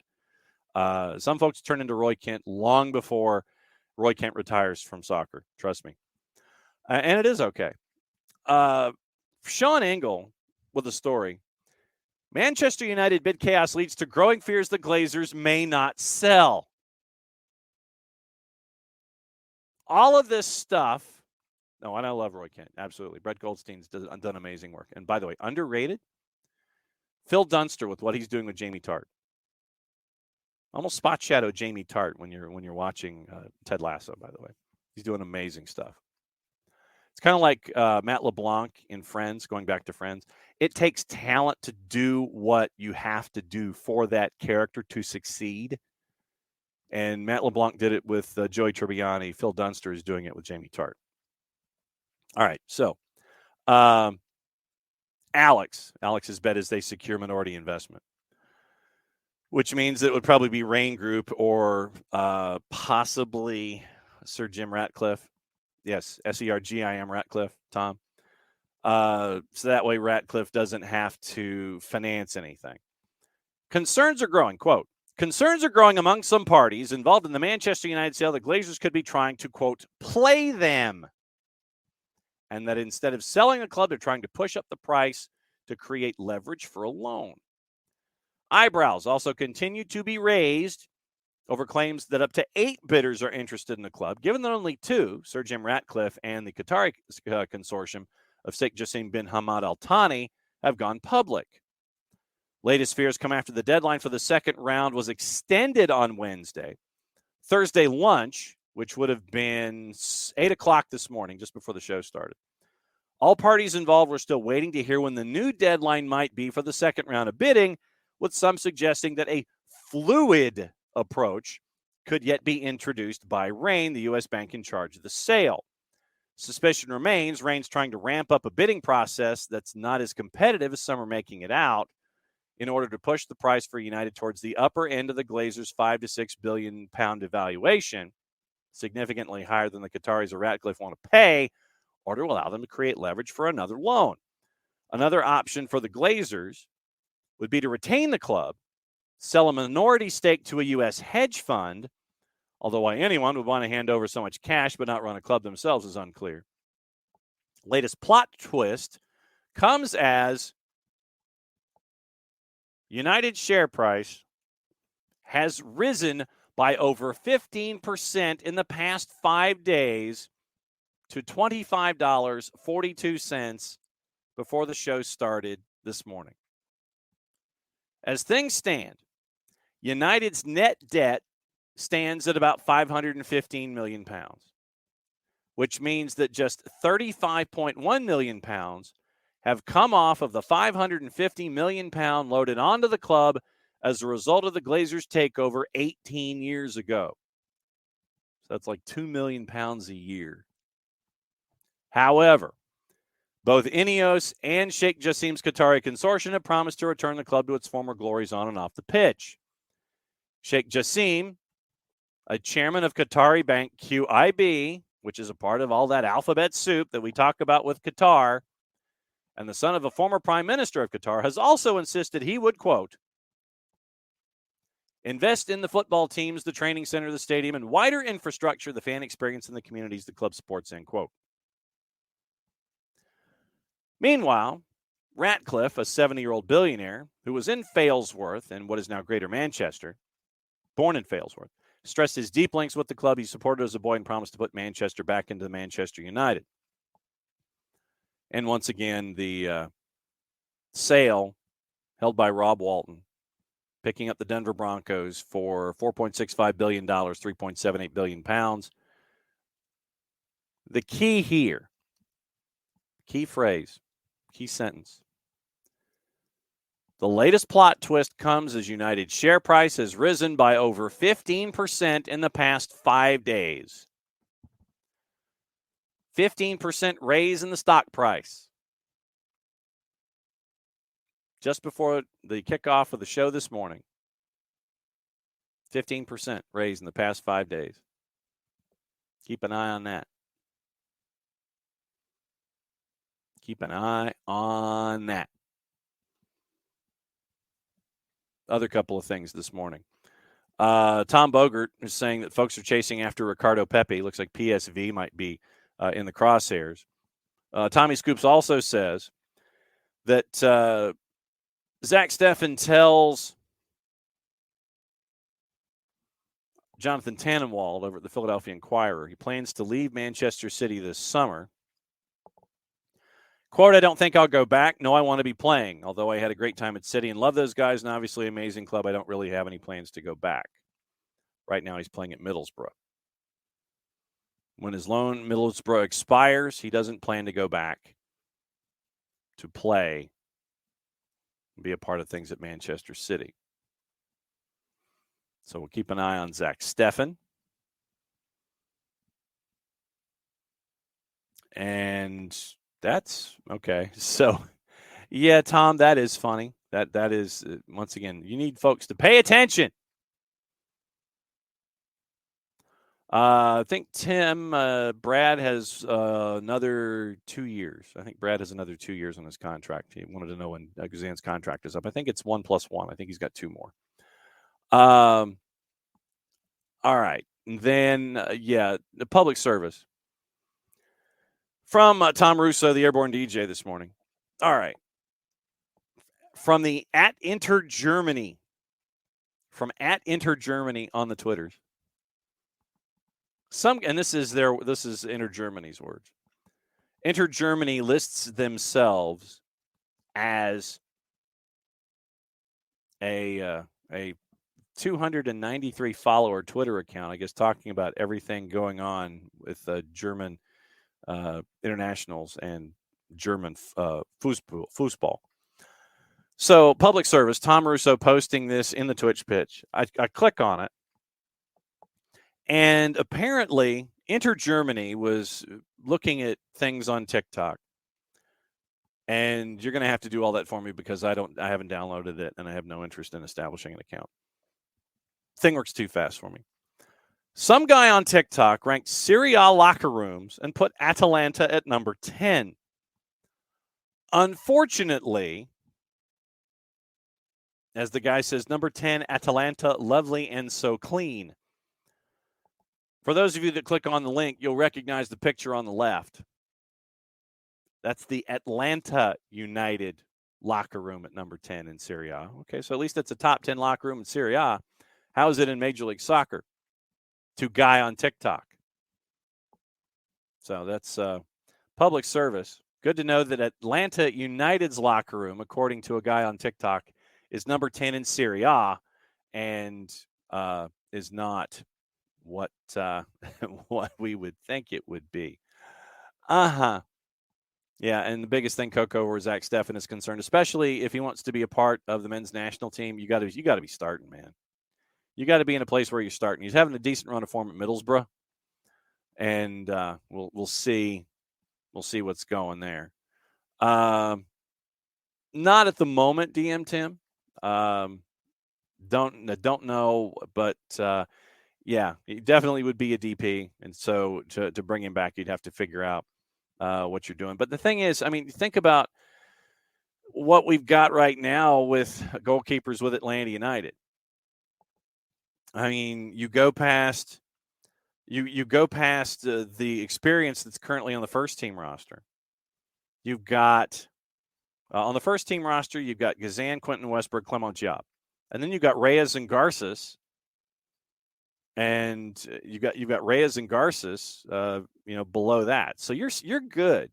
You're good when it comes to your keepers. I think you're okay. Just ask Jared Smith about the keeper situation, and when it comes to Atlanta United. So next time that Jarrett comes back on the show, we'll talk about the goalkeeper situation for Atlanta United and how Atlanta United's in good shape for the foreseeable future. Justin Garces, Vicente Reyes, you're in good shape for Atlanta United going forward. So you're in good work. You're in good work when it comes to what you're staring at. So we'll get that discussion as well. So hang on. Goalkeepers, Atlanta United 2, if I could spell with a D. All right, so Atlanta United 2. That's another topic that we've got when it comes to the future and being okay when it comes to what you're up to with Atlanta United. Other stuff. So the extension to table the frantic negotiations. Frantic, it was said. And you're granted more time. Hey, we're already interested. Oh, but you've got more time. So friction between parties with the sale. Ineos and the Qataris maintain still committed to tabling their offers potentially as soon as today.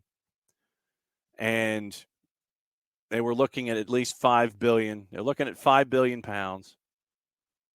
to make the bid. Qatari still committed to bidding. And so the flexibility of the bid behind the scenes, yeah. And so the biggest thing is that with that push, folks are wondering if the Glazers are just going to sit there and go, nah. That's the biggest thing when it comes to what you're staring at right now when it comes to Manchester United. So for those of you who are Manchester United fans, you probably are gnashing your teeth. For those of you who are not Manchester United fans, you're sitting there going, ha, ha, ha, ha, something like that. A couple of other things, and, over in England, we've got another team in trouble, and it's Huddersfield Town. And we'll see if anything comes to pass. But as of right now, it looks like, because we talked about Wigan not paying their players earlier this week for the fourth time in a year and getting a 3-point deduction. And you're going, okay, really? 3? That'll work. That'll learn you. So Wigan hadn't paid their players. First time in 2023, fourth time in a year. You got a 3-point deduction. and you are now 8 points adrift at the bottom of the championship. Huddersfield is 3 points from safety, 3 points behind Cardiff. They're at the top of the relegation zone. 9-9-20 this year. They've lost 20 of their first 38. And they have 8 matches to go before the promotion playoff and before who figures out who gets relegated, what have you. And you look at Huddersfield right now, 36 points, 3 points from safety. They've only won once in their last 6. It appears that Huddersfield have agreed to a club takeover with an unnamed American consortium. The deal, which is, quote, subject to legislative and governance procedures, will end Dean Hoyle's 14-year association with the club. Revealed last year his intentions to buy back the majority of shares from former owner Phil Hodgkinson with a view of selling the club. Club statement read, we can confirm Dean Hoyle's completed a deal to acquire the remaining 75% shareholding in Huddersfield from Pure Sports Consultancy. As a result, Dean Hoyle now owns 100% of the shares. Simultaneously, Hoyle has exchanged contracts with a North American group on a sale of 100% of the shareholding, completion subject to legislative and governance procedures. Understood to ensure Huddersfield avoid entering administration. And it's been reported Hoyle's has written off around $40 million that he's owed by the club. Hodgkinson resigned from Huddersfield's board last month after financial troubles hit his own business. Hoyle stepped back in to keep the club afloat. The Terriers, we mentioned Roy Hodgson, going back to Crystal Palace, reappointed Neil Warnock for a second spell as manager last month, with him second to bottom in the table. He's won 2 of his 7, third from bottom, 3 points from safety, but having played a game more than Cardiff, that's where we are right now. So you look at just how difficult it is in the championship to stay from your time in the Premier League. Let's go from the bottom. Wigan, Blackpool, Huddersfield, Cardiff, QPR, Reading, Birmingham City, but it's been a while. Swansea, Hull, Stoke. All of those have been, and Preston North End, but that's like at the beginning of the league, so it had been a while, at least 2 decades. So you count them off. Stoke, Hull, Swansea. I'll include Birmingham just because. Reading, QPR, Cardiff, Huddersfield, Blackpool, Wigan. The bottom half of the championship, 10 teams of the 12. We'll check on it, Coco. It's been a little bit. It was when Steve McLaren was in charge, and they didn't fare very well. You're looking at 10 of the bottom 12 in the championship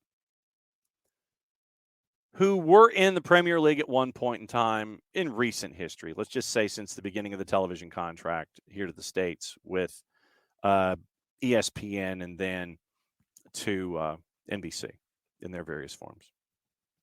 10 of the 12 are in the bottom half of the table in the championship, struggling with ownership, struggling with making the bottom line. And this is what happens when you invest in Reading. Next time Jess comes on, we'll ask her about Reading, and it's probably going to earn us the explicit banner. But just the financial problems involved once you leave the Premier League and how precarious life can be for you in the Premier League once you go. Once you go, then you're in trouble all over again. I mean, Derby, we mentioned all the problems with Derby and all of the crap that they're having to go through. And, quickly looking at, I'm trying to figure out when the last time was they were in the Premier League. And history. All right, let's get into history. Here we go. All right. Kirchner, Quantuma, Active Dialogue, administrators. This is a little over a month ago. All right, so 20 and 21. All right, so let's go back. Mel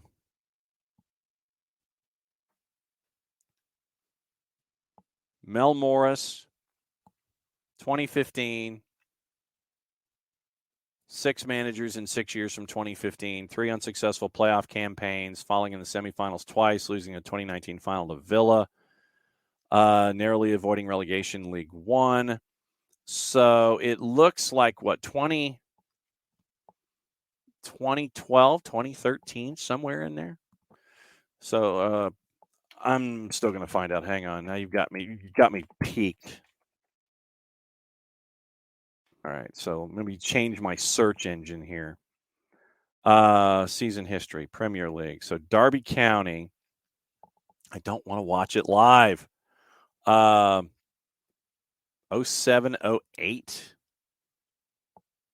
Looks like 07, 08 was the last time. 07, 08. So it's been a while. But yeah, so you've got that you're having to put up with. Yeah, that's what we're here for. Nothing like getting people triggered. Let's see. All right. So, Tom, you've gone down another road. Once again, that's what the show is all about. Tom, to purely football. Yeah. Oh, yeah. We got to talk about that. No question. All right. Knicks, that's why you're so worried about Leicester. Not in a position to bounce back quickly. Yeah, none of them are. Sadly, no. Dude, I'm a Swansea guy. I'm a member of the Swans Trust. We haven't budged since we got bumped out of the Premier League. Yeah, 2007, 2008, DM Tim, you're correct. Now, to that point, here on Thursday Thoughts. Yes, he really did say this. Cristiano Ronaldo, CR37, he is a bit of a touchstone here on the show. And so anytime he says something, it's going to make it, just because of how absolutely ludicrous it is. How absolutely ludicrous it is. All right. And so, yeah, he had the notes, and he says that he's a better man. He's a better man now after a bad phase of life at Manchester United. Obviously, playing time was restricted. Then he gives the interview to that idiot. Goes to Al Nassr. So in a press conference ahead of Portugal's Euro 2024 qualifier against Liechtenstein, I can't say CR37 anymore, can I? So he's CR38. Quote, I have no problem saying I had a bad phase of my career, but there's no time for regrets. Life goes on, and doing well or not, it was part of my growth. When we are at top of the mountain, we often cannot see what is below. Now I'm more prepared, and learning that was important because I'd never been through this, like in the last few months. Now I'm a better man. It's a different chapter for all of us. The energies are good, positive, and that's the most important thing. The Athletic reported Ronaldo was set to continue in Portugal colors despite the quarterfinal exit to Morocco. New boss Roberto Martinez met with Cristiano Ronaldo before deciding to call up the veteran forward, and the decision to prolong his international career will benefit the Portuguese FA's finances. Once again, that's the Athletic talking. Quote, it was all in the balance after the World Cup. I feel like we should have some kind of dramatic music playing. I reflected with my family, and then we came to the conclusion that it was not time to throw in the towel. I learned a lot from it, and I'm very happy to be back. Now set to break the all-time men's record for appearances with the national team at 197. This record is special. I'll be really proud if it happens, but I want to keep playing even more games. I don't want to stop here. Currently shares his appearance record with Badr Al-Mutawa of Kuwait, who play the Philippines in a friendly on Friday. And then it was also a part of the discussions where he was discussing what he thought of the Saudi League. And you look at what he said, and I'd like to look at what he said. So, from Reuters, Cristiano Ronaldo has said he has been surprised by the level of competitiveness in the Saudi Pro League since joining Al Nassr in January. Quote, I think you should look at the league in a different way, he told reporters. I'm not going to say that the league is a Premier League. That would be a lie. But it's a very competitive league that I'm positively surprised by. A very balanced league and good teams. Here's your money quote. I'm sure that in the coming years, the league will be the fourth, fifth, or sixth most competitive league in the world. Moved to Al Nassr on a 2.5-year deal worth $214.7 million, 200 million euro. I like to break records. I've broken a lot of records. The Badr al-Mutawa record, he mentioned that. In addition to being the best scorer ever for national teams, I was also looking to be the international player with the most caps. But let's go back to this. Let's go back to this. I'm going to put this on a banner and run it under what we're talking about. I'm going to create a banner, and it's going to say what he said. Right there. I'm sure that in the coming years, the league will be the fourth, fifth, or sixth most competitive league in the world. Of course he's going to say this. He's absolutely going to say it. Man's getting paid. Man's getting paid by the league. Is he going to say something different? But the whole fourth, fifth, sixth thing, I think, is what we're all getting locked down to here. Fourth, fifth, or sixth. So let's just say, yeah, well, Ricky, that might be true. You know, would Messi have these kind of press conferences, though? So when players previously played in other leagues say nice things about Major League Soccer, a lot of the older talent has not. Those players that came over from Europe and then came over and then went back, I don't think we've seen that from them. Oh, I'm sure. Well, Messi's an ambassador, Ricky. I mean, Messi is an ambassador. He's going to absolutely say the exact same thing. He's an ambassador for Saudi 2030. And I bet you that CR37, now CR38, is lining up that same thing. I don't think it's official yet, but I think he's lining up that same thing. I think he's lining up the same direction. Absolutely. Absolutely, he'll say the same things. No question. Yeah. National team press conference. I just say that because, you know, Messi to me, it's like he has press conferences when he has to be there at a press conference. He's not going to have one called and sit there and go, yes, I absolutely. Yes. And yes, no doubt, Kefsey, the difference between saying competitive balance, et cetera, and a rank, which can be subjective. Fourth, fifth, or sixth. Let's think about this for a second. If you laid that number out there, okay, we'll get into that too. Thank you, Tom. That'll be a breaking news banner. All right.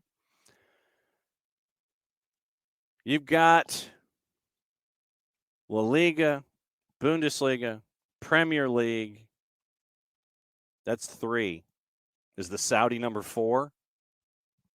Yeah, not so sure. Not so sure about that. Yeah, I'm not so sure about that. But hey, that's just me. And we'll also we got news out of Barcelona too. So we will be getting into all of this stuff. So yeah, there's a lot to get into here as we race toward the finish. And charged by the FA. All right, so here we go. All right, so since it is what it is, yes, it is a mass confrontation. Yes, that's pro. All right, so here we go, and we're going to do this more than once because there's a couple of things on the table.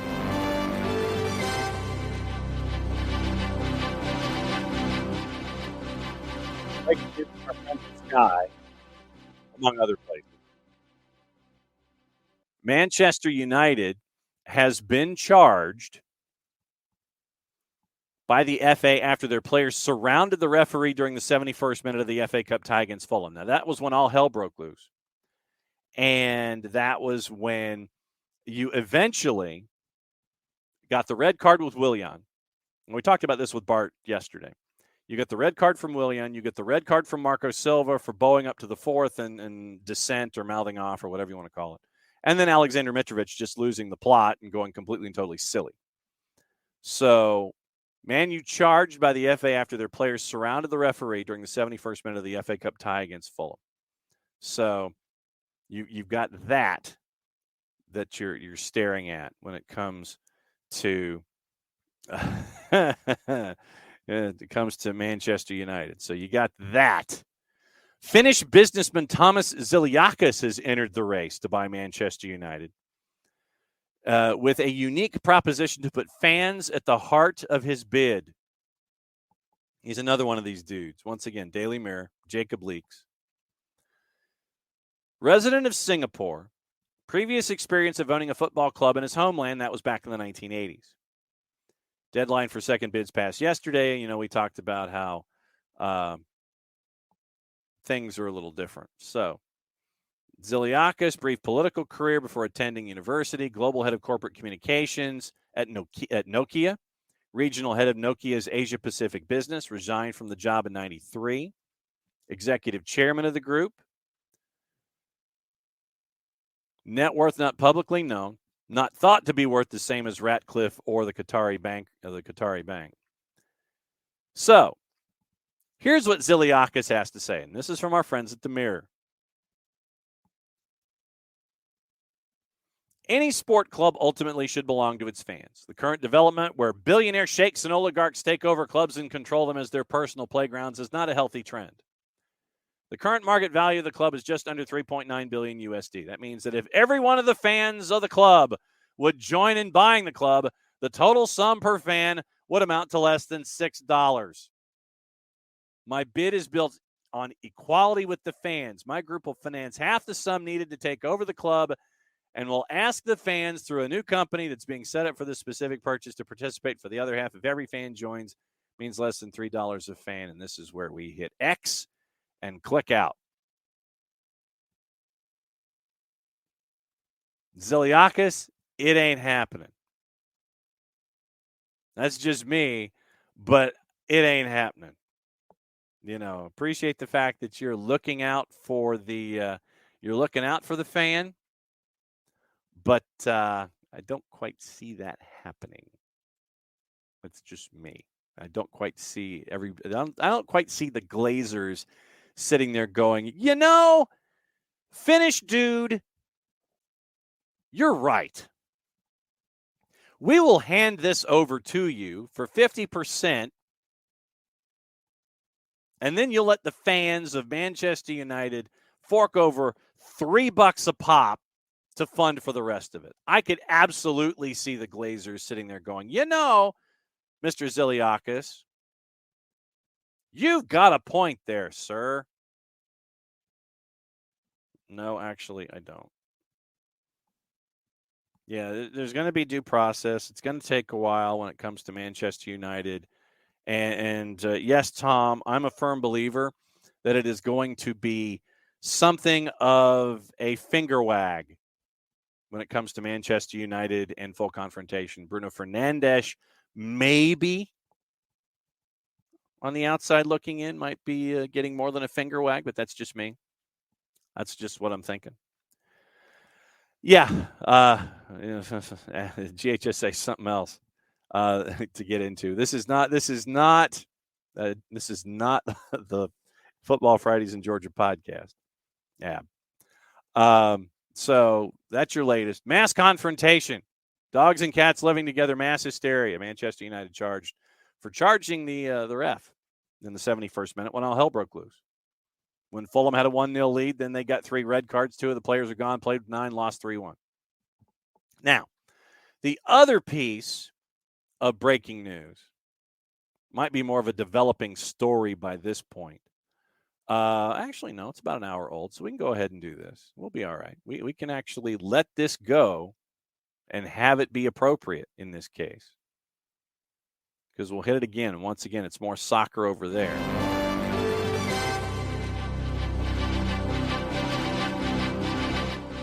And it comes involving our friends at Barcelona and our friends at UEFA. UEFA is investigating Barcelona over millions of euros paid to the former referee's chief. Court documents show Barcelona paid 7.3 million euro from 2001 until 2018 to the company of Jose Mara Enriquez Negrera, the former vice president of Spanish football's refereeing committee. UEFA's investigation could lead to a Champions League ban. Although 17 divided by 6.5 million divided by 17 is what? That's just what, 40? What was that? What, 40, 400,000? 400,000 times 17. Yeah, 400,000 a year, I think, if my math is right. So, Dateline, Barcelona. Barcelona facing a new legal threat from UEFA, including a possible Champions League ban because of their payments of millions of bucks to a company linked to a Spanish refereeing official. The European governing body asked on Thursday for an investigation into the matter, which is already being pursued by prosecutors.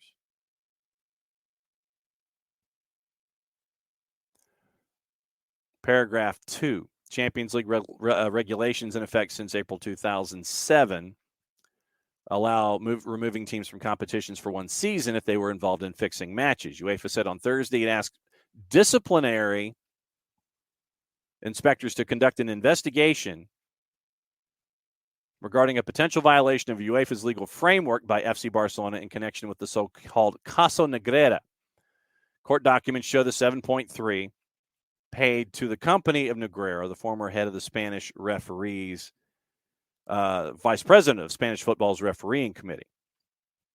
Prosecutors in Spain have formally accused Barcelona of fraudulent management, falsification of business documents. An investigating judge will decide if this will lead to charges. No evidence has been published yet that referees or individual games were actually influenced. That's key.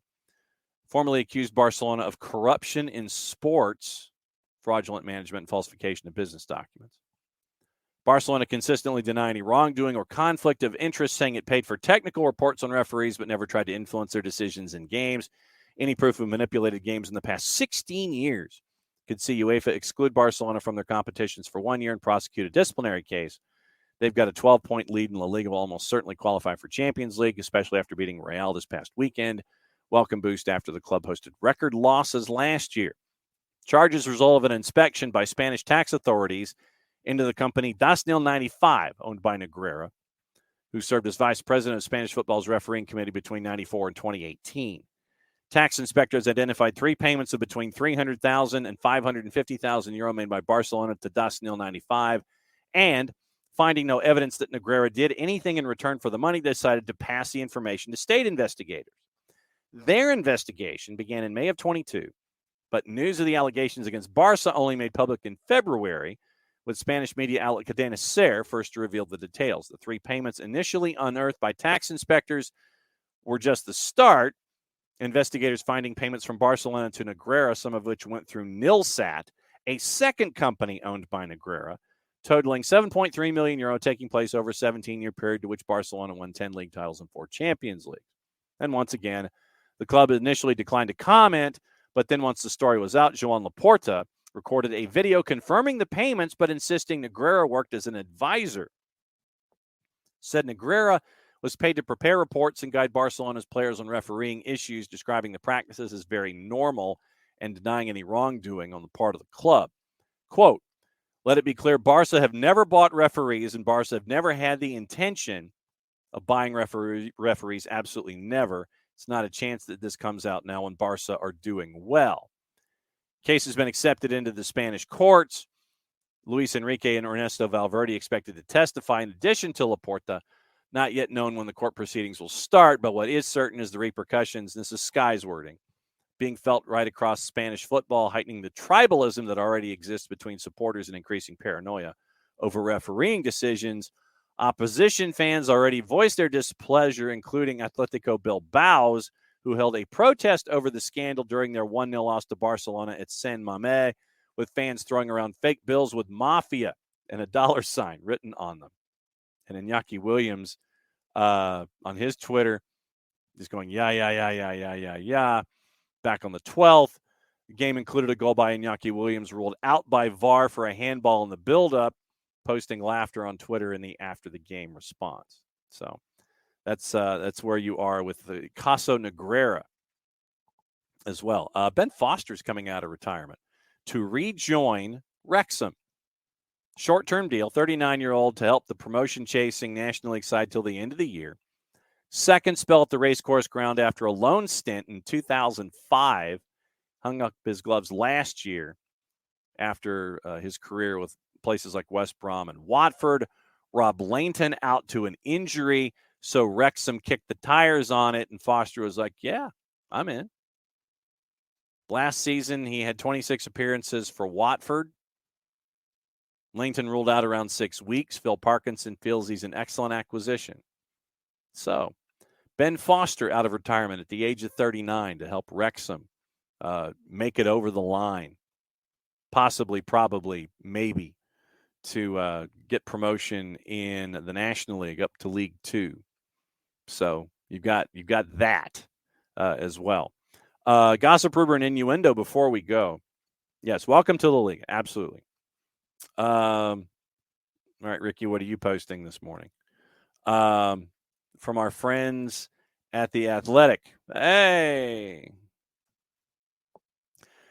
La Liga has filed an 8th complaint of the season after Real Madrid forward Vinicius Jr. was allegedly subjected to more racist abuse against Barcelona last weekend. A new racism complaint. A new one. 8. 8, people. La Liga, quote, intolerable and racist behavior was once again observed against Vinicius Jr. at the Camp Nou when Barcelona won 2-1. La Liga said it had reported the racist insults to the Barcelona Court of Instruction, awaiting comment.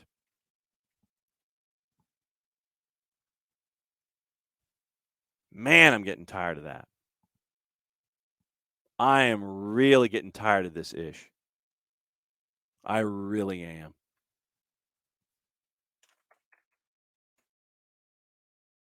8. 8.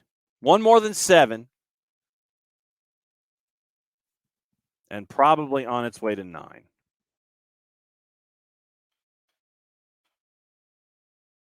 I mean, this is crap. Absolutely crap. Mario Cortagana. 7th racism complaint relating to Vinicius Jr. abuse after a goalless draw between Real Madrid and Sevilla earlier this month. 3 complaints in February after perpetrators responsible for racially abusing Vinicius Jr., Villarreal's Samuel Chukwueze were identified in games between Real Madrid and Osasuna, Villarreal, and Mallorca. Criminal charge for hate crimes previously filed to a Valladolid court in January after Vinicius Jr. was targeted. Valladolid subsequently identified perpetrators and said they would serve a 3.5-year suspension on their season tickets. That's lame. I'm sorry. That's crap. That's a joke. 3.5-year suspension on their season tickets. Vinicius Jr. subjected to racist abuse before and during the Madrid derby in September. Remember the geniuses with Atletico Madrid, the fans singing monkey chants. Copa del Rey meeting between the sides in January. Effigy wearing a Vinicius Jr. shirt hung by its neck from a bridge. Carlo Ancelotti, spot on at the time. Vinicius is the victim of something I don't understand. It's a problem of Spanish football, and I'm part of Spanish football, and it's a problem we have to solve. La Liga has set up a complaints process allowing fans to report racist behavior. 8th complaint of the season. Of the season.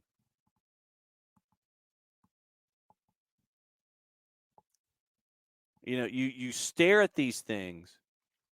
Absolutely. Yes, absolutely, Nix. Yeah, I do mean yeah, like haha. Ricky, 8 complaints seems like too many for there not to be some actual repercussions. Yes, Nix, welcome to La Liga and reset the sign to 0 days since racist incidents in football. Stupidity down here. Kev, see, a lot of people way past tired. Every week at this point, like what is happening. Vinicius Jr., very good at his job. But this is crap. I'm sorry. Actually, I'm not sorry. I take it back. I'm not sorry. This is crap. Absolute crap.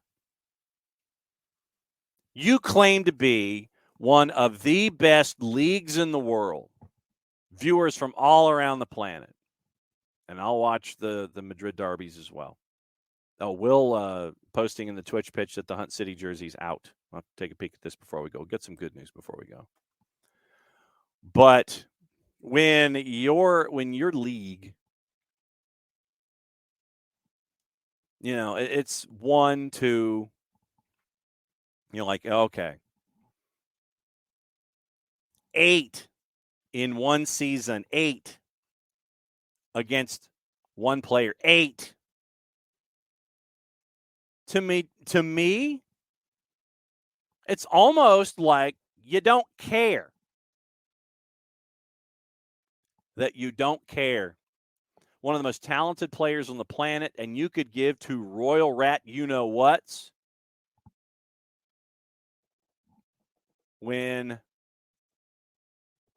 you have racist abuse. I mean, hanging from effigy from a bridge, you got that. You got fans singing monkey chants, you got that. But no, we're cool. We're cool with it. Yes, well, the launch video is very, very cool. But yeah, we're cool. We're cool with it. We're all good. Vinicius Jr., talented player. I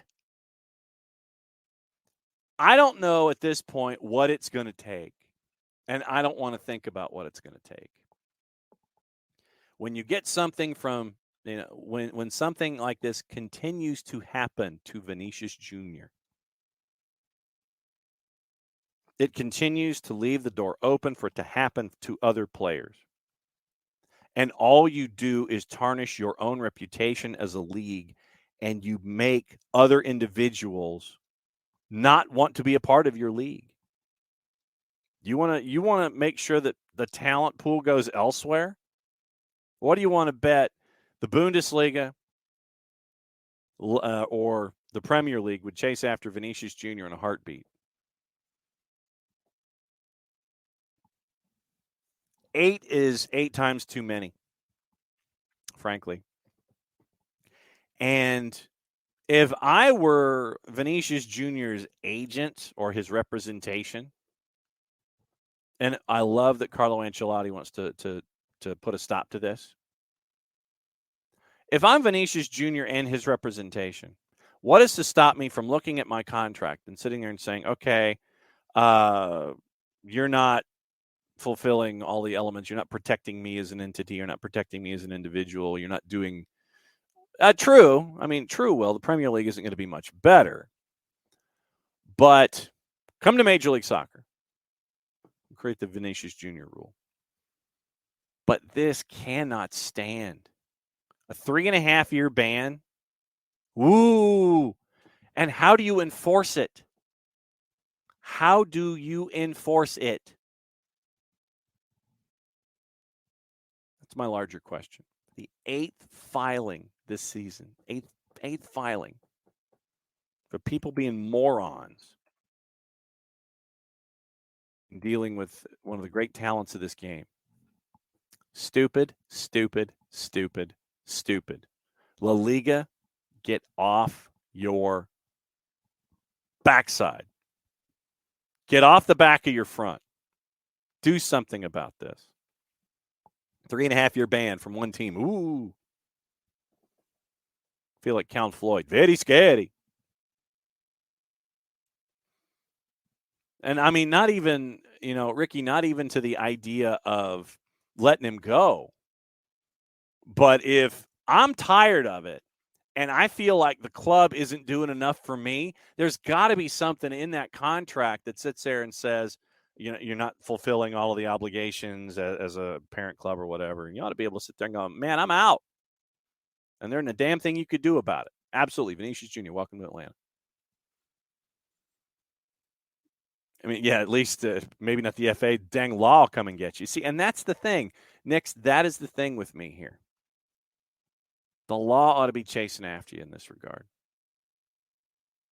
Even if if La Liga is going to sit there and say, yeah, we're going to do something, and we all sit there like the 4-year-old sit there and go, we're going to hold our breaths, which we shouldn't do. You'd like to think that the law would do something. We got one 3-year ban from one club about one incident. But singing, hanging an effigy from a bridge, racist abuse, yeah, we're cool.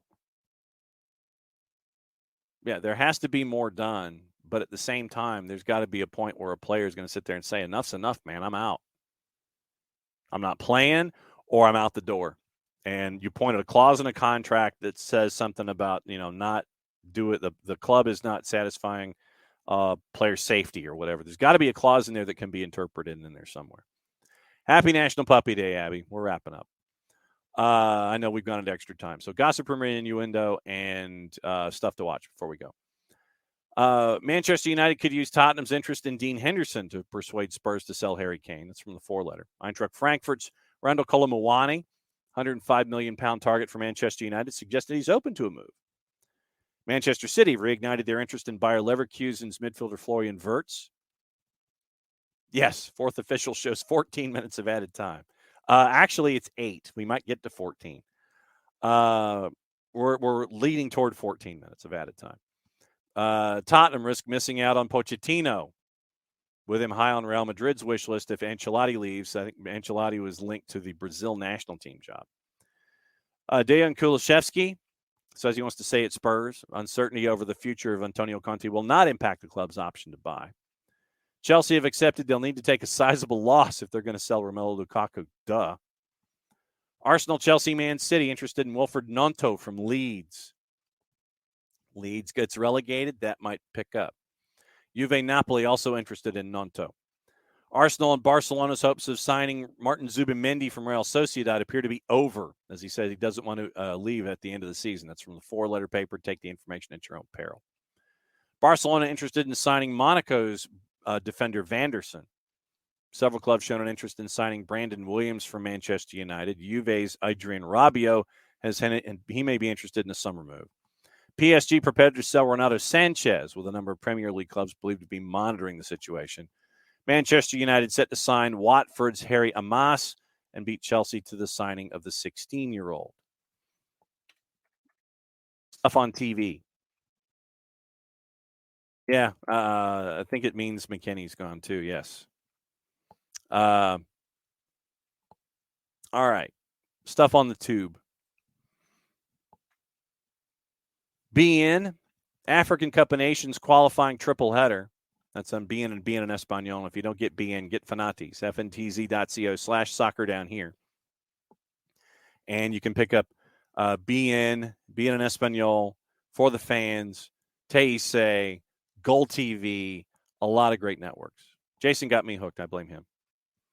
FS1 Euro qualifying underway right now. Kazakhstan and Slovenia on FS2.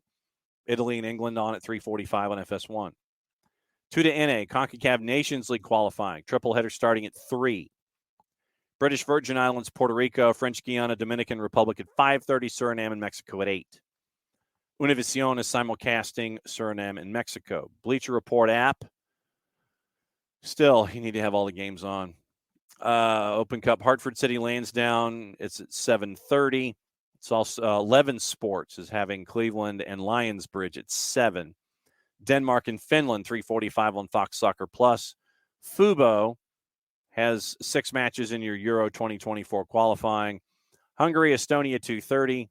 All the others at 3:45. Bosnia, Herzegovina, Iceland, North Macedonia, Malta, San Marino, Northern Ireland. Will San Marino score? That's the question. Portugal, Liechtenstein, Slovakia, Luxembourg. Paramount Plus, CONCACAF Nations League qualifying. BVI, Puerto Rico, St. Martin, Kitts and Nevis at 3. French Guiana, DR at 5:30. Barbados, Cuba, Guadeloupe, Antigua, Antigua and Barbuda at 7. Suriname, Mexico at 8. Twitch is broadcasting Jacksonville, Armada, Miami United at 7. VIX has Euro 2024 qualifying, VIX Plus. Portugal, Liechtenstein at 3:45, VIX Plus. has 7 matches in Euro 2024 qualifying, plus the 3 in CONCACAF Nations League. And YouTube is also showing Jacksonville Armada, Miami United FC. That is at 7 o'clock. Busy show. Yeah, well, and that's the thing, Nix, about the Open Cup. Since you don't have uniformity in production, you just have uniformity in the graphics package, you're going to get games that are going to be shot differently. Play-by-play is going to be different. You might have local folks doing it, but the graphics package might be different as well.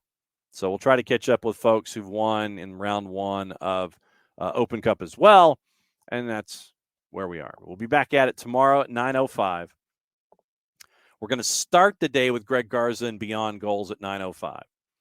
Greg will be gone at 9:30. We can whip around and news of the day start at 9:30, carry you through to 11:05. Jason will be hopping on hopefully at some point in the 10 o'clock hour to break down everything. Ricky, you're in line at the Whataburger in Beaufort. That's strong. Yeah, for me, it's the bacon cheeseburger. All right, so once again, Beyond Goals will start us at 9:05 with Greg Garza. 9:30, we'll start Weekend Whip Around and other news of the day. 10 o'clock hour, hopefully be joined by Jason. And we're going to catch up with the folks with the new Michigan Rangers franchise in the NPSL. NPSL returns to Grand Rapids. We'll catch up with them Friday afternoon. It's going to take about an hour off. And Nico will be joining us at 12:30 for Thursdays with Nico. And we'll catch up with him and what he thinks about red light, green light, yellow light, go in Major League Soccer as we head into the international break. So for all of us here, to all of you there, thanks for hanging out with us and putting up with us, starting at 9:05 and going until whenever. Clock on the board's up, and I'm not going to take it all. I'm just going to leave the pitch with 2 minutes to spare. So for everybody here at SDH, for Jason, for Jarrett, for Nick, I'm just John. Play it safe, everybody. We'll be back at it again about an hour and 13 minutes. Thursdays with Nico kicks in at 12:30, and then we'll be back at it again 9:05 tomorrow morning. So play it safe, everybody. It's the end of the show, which means one thing. I get to do this, and we'll be back at it before you know it.